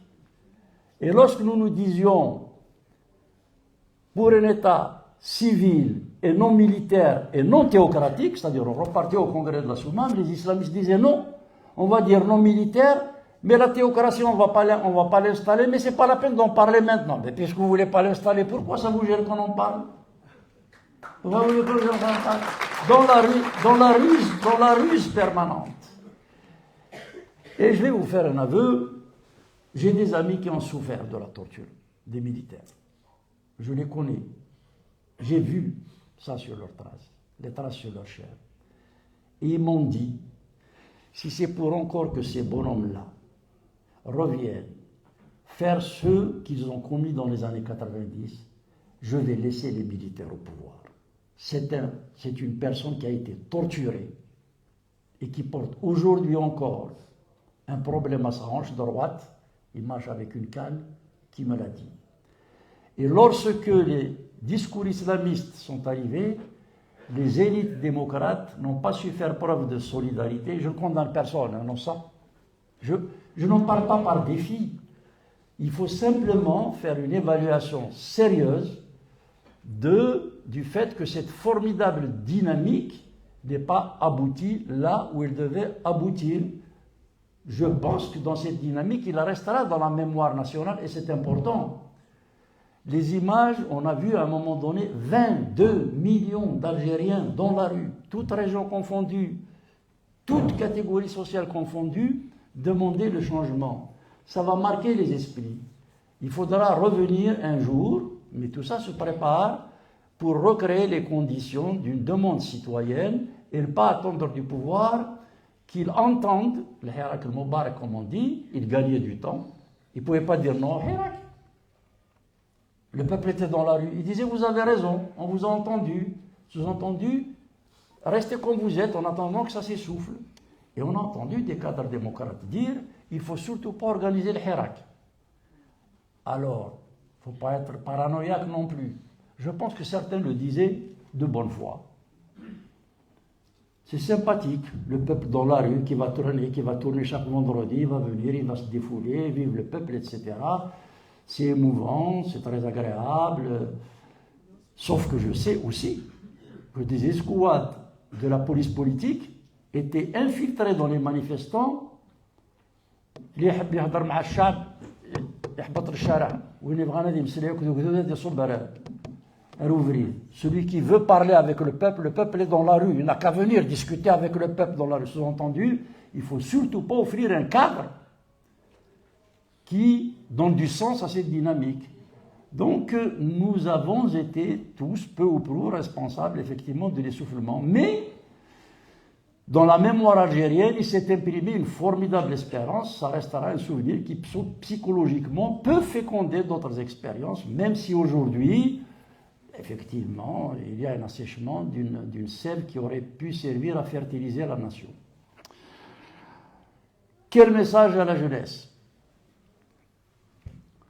D'abord, en écrivant mes mémoires, c'est aussi pour sensibiliser la jeunesse, lui dire ce que nous, jeunes de la génération d'après-guerre, nous avons essayé de faire les mains nues face à un pouvoir qui nous a massacrés, torturés, arrêtés, licenciés, créer des conditions sociales de précarité pour que l'on puisse céder. Et donc, en leur disant que la vie politique, ça consiste à se battre, quelquefois dans l'urgence il faut réagir, mais surtout à avoir une mise en perspective et ça peut prendre du temps. L'objectif de ces mémoires, c'est de dire que la pédagogie de la démocratie n'est pas toujours dans la réaction. Elle est dans l'action, et l'action, ça se conçoit, ça se programme, ça s'évalue et ça se finalise. Je ne vois pas pourquoi est-ce que des jeunes arrivent ici, réussissent à s'installer, à se former, à créer des situations sociales tout à fait honorables, chose dont on les empêche de faire en Algérie. Ces jeunes-là qui réussissent ici auraient pu réussir ailleurs. Alors, à ces jeunes qui viennent ici, ne restez pas éparpillés, ne restez pas isolés. Si vous voulez adhérer dans un parti, adhérez dans un parti. Mais sincèrement, je ne crois pas que ce soit la tâche de l'heure aujourd'hui. Il ne s'agit pas d'offrir un programme partisan. Il s'agit de sensibiliser la collectivité dans notre diaspora sur un fait très simple. À chaque fois que l'Algérie était dans une impasse, c'est la diaspora qui a trouvé la source, les moyens, la méthode pour désamorcer l'alternative qui finit par se greffer au pays. Il y a plusieurs séquences dans l'histoire de l'Algérie indépendante. Il y a des séquences où l'Algérie a été source, où la diaspora a été source d'inspiration pour les luttes démocratiques. Et il y a des séquences où elle a été des relais. L'intervenant de tout à l'heure disait que au moment où toutes les révoltes, les jacqueries du 19e siècle ont été écrasées dans le sang, il n'y avait plus rien à faire. Le pays était à genoux, un peu comme l'est la société algérienne aujourd'hui là-bas. C'est dans la diaspora qui renaît l'idée alternative du projet indépendantiste. Après, effectivement, il a été relayé au pays, il a été entendu et relayé au pays, et la diaspora a servi de relais à la dynamique de la lutte qui se déroulait dans le pays. Eh bien, aujourd'hui, nous sommes dans une situation d'impasse. Seule la diaspora, je l'ai dit tout à l'heure, mais je le redis, seule la diaspora peut concevoir un projet alternatif, un projet citoyen alternatif, que les partis essayent de mettre en avant leur programme, c'est leur droit et c'est leur rôle, c'est même leur fonction. Mais aujourd'hui, nous devons simplement dire qu'il faut que l'on revienne à l'esprit soumamien. Quelles sont les conditions minimales sur lesquelles la collectivité algérienne peut se mettre d'accord pour organiser la cité démocratique. Une fois ces conditions balisées, la compétition politique peut être libre et que le meilleur gagne. Ça peut être un problème de gauche, libéral, de droite, mais ça, on est dans une autre étape. Il ne s'agit pas d'inverser les priorités. Aujourd'hui, l'idée, c'est de dire ce que nous avons dit depuis tout à l'heure. Quelle est notre histoire? Qui sommes-nous? Quelle société voulons-nous? Comment faire société et avec qui? Par quels moyens nous devons apprendre à vivre ensemble? Ensuite, que la compétition politique s'organise pour la gestion du pays, c'est autre chose. Mais si on laisse le flou, chacun dira que l'Algérie est arabe, l'autre est islamiste, l'autre est ceci, l'autre est cela, et vous allez vous retrouver dans des situations, un peu ce que suggéraient les deux premiers intervenants. Si vous exprimez une opinion différente de celle du pouvoir en Algérie, vous êtes un traître à la nation. Parce qu'on assimile pouvoir à la nation. Je me donne le droit, par patriotisme, madame, de critiquer le pouvoir qui est un danger pour la nation. C'est difficile à entendre. Ce pouvoir est un danger pour la nation. Ce n'est pas parce que je veux prendre sa place. J'aurais pu être 10 fois ministre si j'étais de la même culture, que je ne l'ai jamais voulu. Et pour tout vous dire, monsieur qui connaît semble-t-il mon intimité le sait, lorsque nous avons décidé de rentrer au gouvernement, j'ai refusé d'intégrer le gouvernement personnellement, en disant à Bouteflika, réforme de l'État, réforme de la justice, réforme de l'école. Si tu relis ces engagements, je ne rentrerai pas au gouvernement. Donc, nous ne pouvons pas continuer à accepter que le pouvoir soit assimilé à la nation. Le pouvoir, c'est un instrument. La nation, c'est quelque chose de pérenne qui résulte d'une sédimentation des expériences positives et négatives d'une collectivité nationale. Il est plus facile pour moi de dire, bon, non plus je le connais. Pour tout vous dire, il est venu chez moi. Quand il était Wali à Tizi Ouzou, vous voyez, si j'étais opportuniste. Mais il ne s'agit pas de cela. Il ne s'agit pas de cela, il s'agit du destin de la nation. Et je vous assure, madame, que ceux qui sont en train d'applaudir Tebboune aujourd'hui seront les mêmes qui le lyncheront demain lorsqu'il ne sera plus au pouvoir, comme ce sont ceux qui ont accablé Bouteflika qui sont en train de dire aujourd'hui vive Tebboune. Jusqu'à quand nous allons être les clowns de notre destin?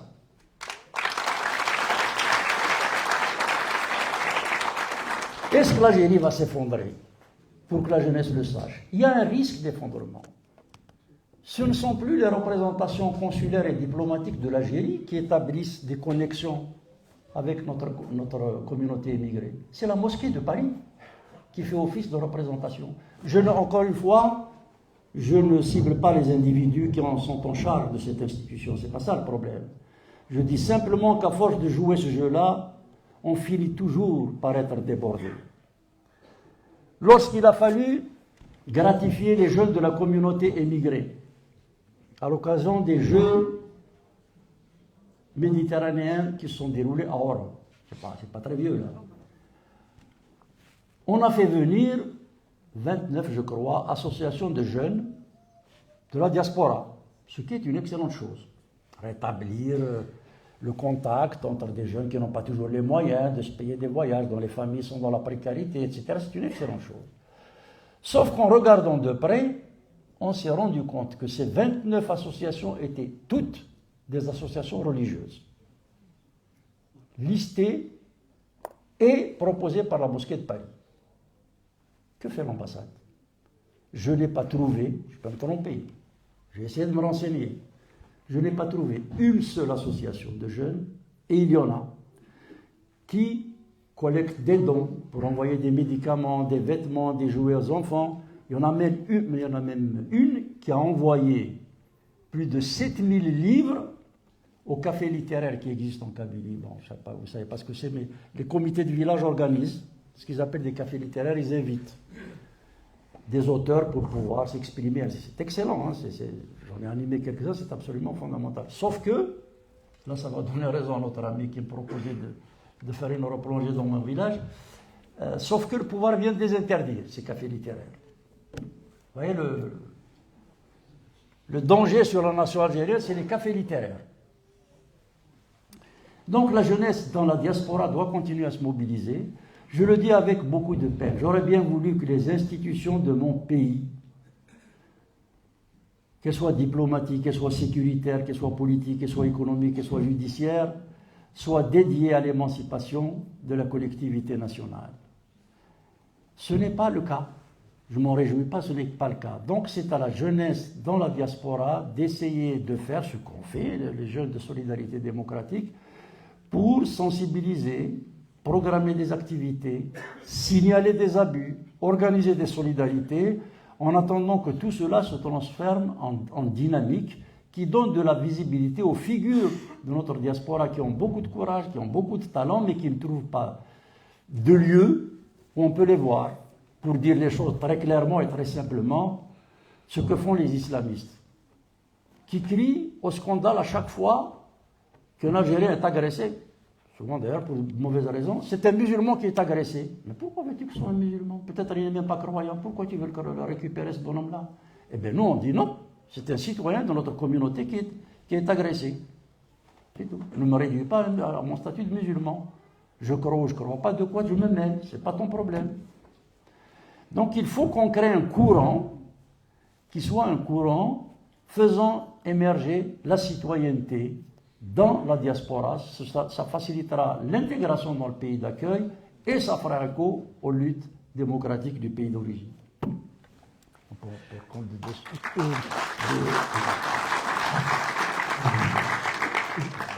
J'ai une question, si vous permettez. Oui.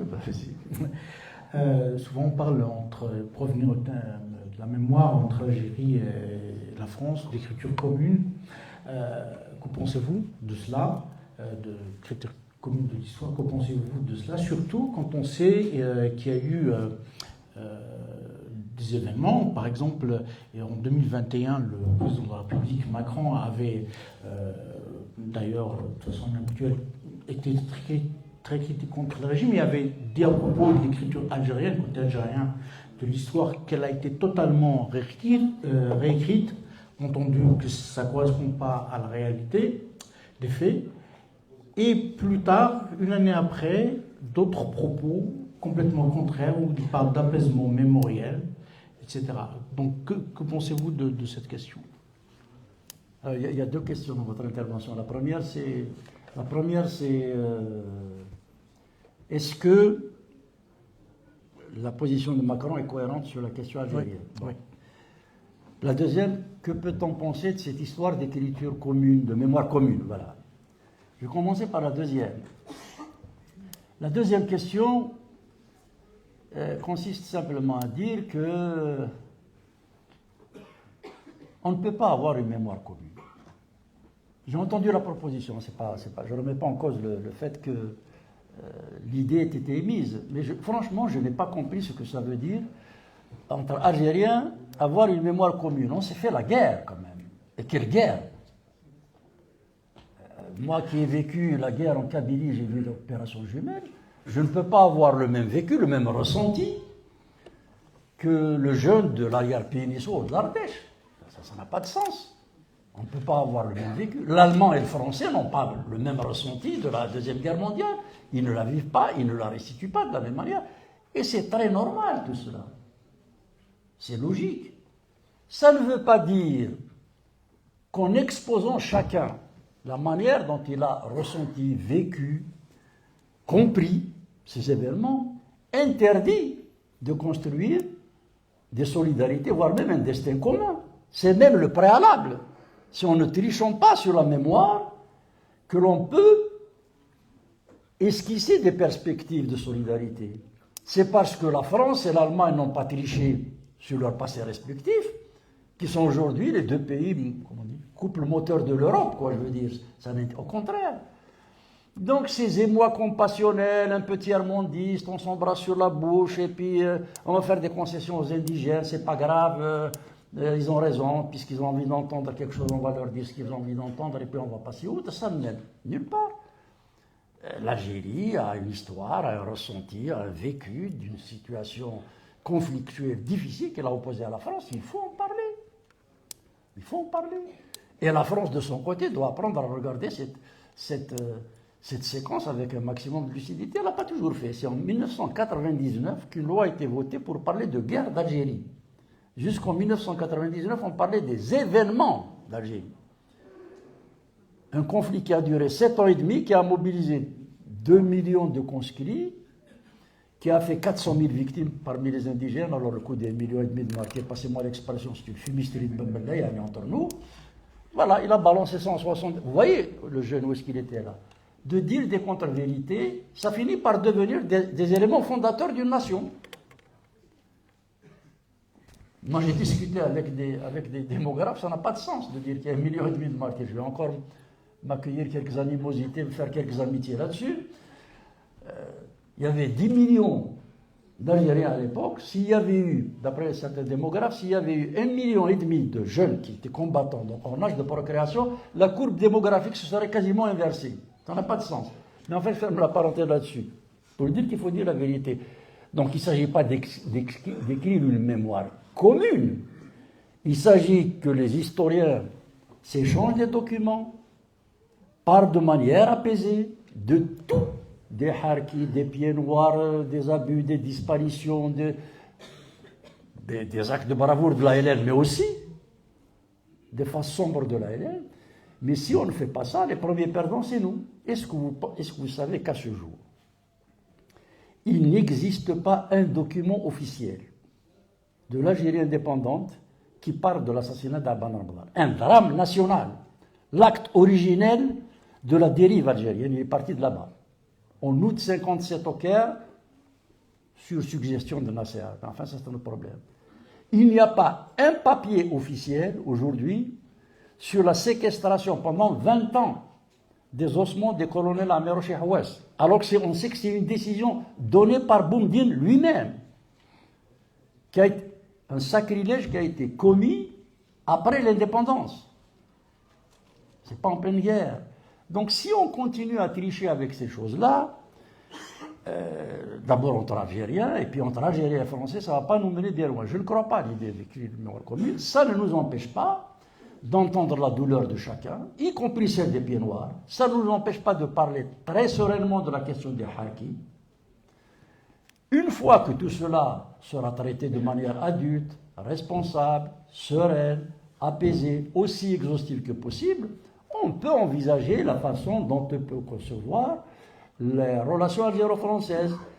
Mais si on fait ça, l'Algérien d'aujourd'hui, c'est plus le colonisé. Et ça n'intéresse pas les dirigeants. Parce que le colonisé, il a droit à tous les égards.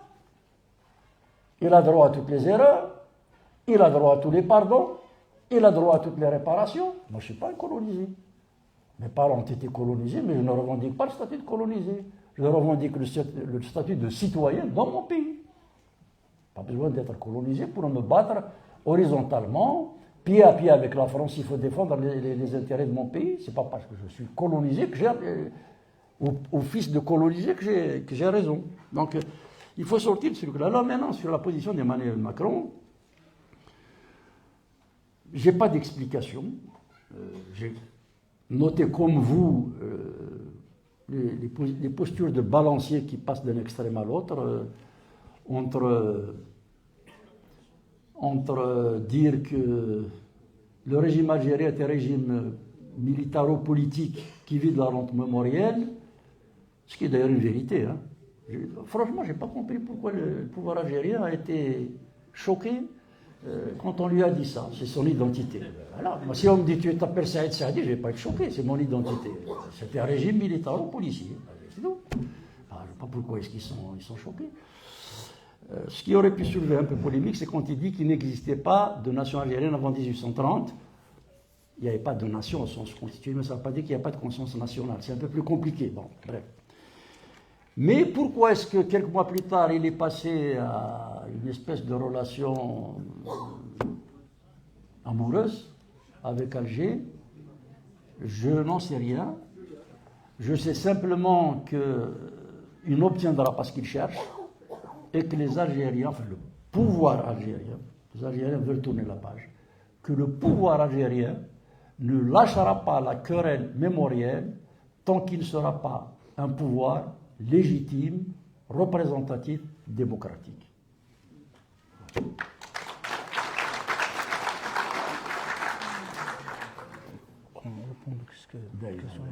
Moi, je pense que c'est bon. Ben, je. Il y avait derrière.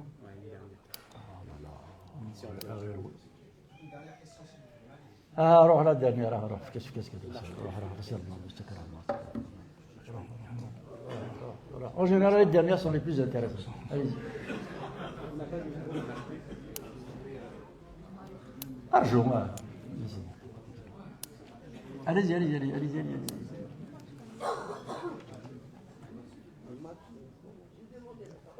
Argent, allez voir.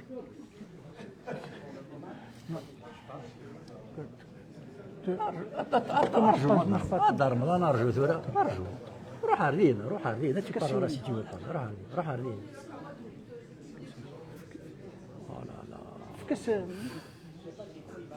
Ah, d'accord. Attends. Tiens. رابيدا دار رمضان رابيدا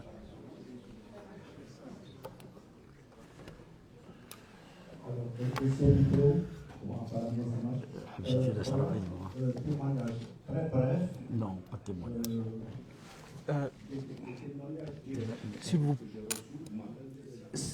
S'il vous plaît, je vous demande d'être bref, vraiment une question. Très bref. Non, trois jours, tranquille. Aborder la question de l'identité nationale et la question de Kabylie, Algérie, peut-être ça.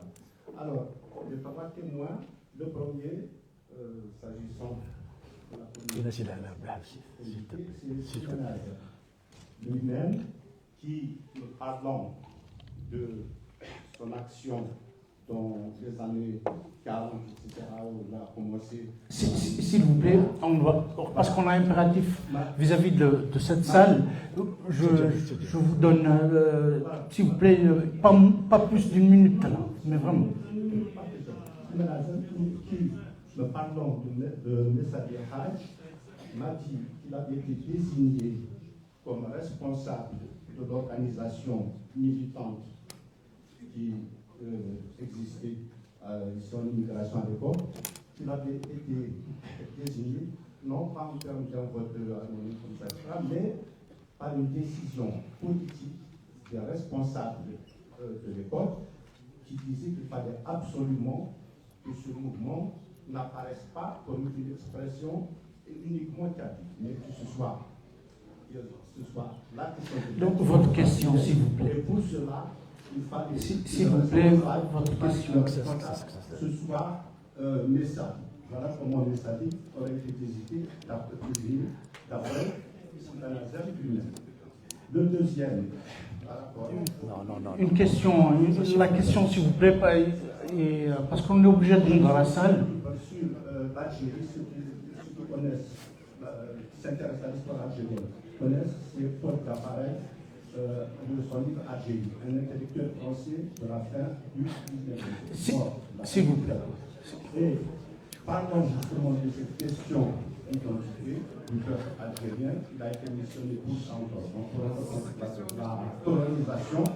Et lorsque le Constantine a eu lieu en 1851, il en a été témoin, il était là.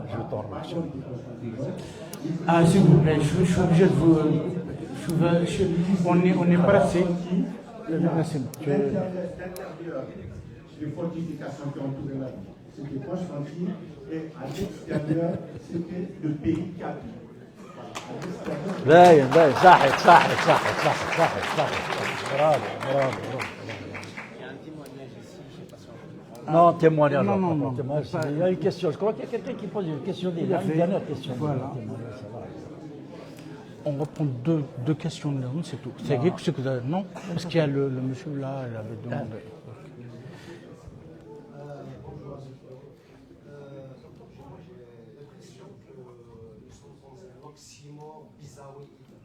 Pouvoir béni par la Covid et la guerre en Ukraine, et nous qui sommes maudits. Est-ce que c'est bien justement, on a parce que dans ma tête, je crois qu'on qu'on a entendu là, c'est un chemin de mangané, quoi. Si cette guerre perdure en Ukraine, parce qu'on est parti pour 5, 10 ans, 15 ans, 20 ans, le pouvoir algérien sera toujours en place. Est-ce que les droits de l'homme seront respectés? Il n'y a rien du tout. C'est juste et je vois la guerre en Ukraine et puis ce qui se passe actuellement. Voilà. Merci. C'est la dernière question. Oui, pour Olivier, ce n'est pas tant une question qu'un témoignage. Il se trouve d'abord remercier vivement Saïd Saadi pour la conférence qu'il vient de nous donner, les propos extrêmement éclairés, lucides et courageux qui sont les siens depuis toujours. Merci Saïd. La deuxième chose, c'est un petit témoignage que je voudrais donner. J'ai travaillé au ministère de l'Éducation nationale avec Jacques Lang entre 2000 et 2002 et nous avions organisé toute une cérémonie en hommage à Max Marchand et Mouloud Ferraoun. Nous avions créé une association et nous sommes allés en 2003 en Algérie, à Oran. Nous avons participé à un colloque commun avec des historiens, etc., à l'université d'Oran. Et beaucoup de jeunes étudiants étaient dans la salle. Et j'ai été très intéressé et très stupéfait, comme mes collègues qui étaient venus avec moi, de voir à quel point la jeunesse algérienne, en tous les cas, ces jeunes étudiants algériens qui étaient ce jour-là dans ces amphithéâtres, ils étaient très nombreux, sont venus nous poser des questions à la fin sur l'histoire commune, l'histoire de quand il y avait des Français, quand il y avait des Juifs en Algérie. Ils étaient avides de connaître cette histoire. Donc, la mémoire et la transmission de cette mémoire et de cette histoire est vraiment, vraiment importante. Merci. Merci. Je vais répondre à la question qui m'a été posée sur la guerre en Ukraine, là, c'est tout. Bon, on dit que quand les activités publiques dépassent 2 heures en général, c'est durable, hein, il faut savoir arrêter. La dernière question qui consiste à dire la guerre en Ukraine, comme la Covid précédemment, risque d'être une opportunité d'aubaine pour le régime algérien, comme pour d'autres d'ailleurs, hein, d'abuser de leur pouvoir, sachant que l'opinion internationale a le regard ailleurs. C'est pas faux. C'est pas faux. C'est une raison de plus pour essayer de construire des cadres, pas du tout des cadres partisans, mais des cadres dans lesquels la parole circule, la vérité circule. J'ai fini par apprendre un certain nombre de petites choses qui sont avérées des invariants dans la vie politique, et l'une d'elles, c'est celle-ci. L'abus d'autorité a peur de la lumière.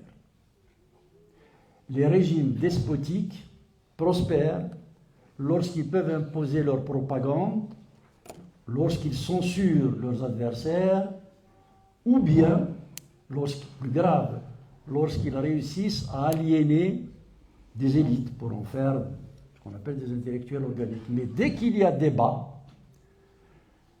la répression, l'étouffement est considérablement réduite. Elle n'est pas éliminée, elle est considérablement réduite. Donc, oui, la guerre en Ukraine va créer un brouillard dont vont abuser les pouvoirs despotiques, l'Algérie ou d'autres d'ailleurs. Mais si on réussit à dévoiler les actes, et si possible d'ailleurs les intentions, je les ai suffisamment fréquentés dans les geôles, dans les salons de commissariat, dans les salles de torture, dans leurs salons eux-mêmes, pour savoir qu'ils ne sont pas très courageux, ces gens-là. Un homme politique sûr de lui n'a pas besoin d'abuser de son pouvoir. Celui qui abuse de son pouvoir, c'est toujours un homme faible. Et le pouvoir algérien actuellement est un pouvoir faible. C'est pour cela qu'il abuse. C'est pour ça qu'il y a 300 jeunes en prison. Et si la diaspora se mobilise, si des cadres d'échange, de discussion, de solidarité s'organisent, on peut considérablement limiter les exactions qui sont en train de se produire. La situation des droits de l'homme est absolument calamiteuse. Hein. La Ligue des droits de l'homme, qui m'a conduit à la Cour de sûreté de l'État, vient d'être dissoute. Au motif, je ne sais pas du tout ce qui s'y passe hein, depuis maintenant plusieurs dizaines d'années, au motif qu'elle aurait reçu des subsides financiers de la part de la Fédération internationale des droits de l'homme. La belle affaire. Toutes les ligues du monde reçoivent des conseils, des assistances et des aides financières. Mieux, des associations officielles du pouvoir reçoivent des aides de l'Union européenne. Donc c'est pas ça l'argument. Et puis, ces assistances existent depuis 10, 15, 20, 30 ans.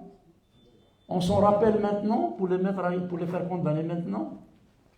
Donc oui, la démocratie algérienne rentre dans un long tunnel. Le pays mérite mieux que ça. Ce sacrifice mérite mieux que ça. Mais c'est dans les moments de tempête qu'il faut essayer de garder un peu le cap, de regarder vers l'horizon.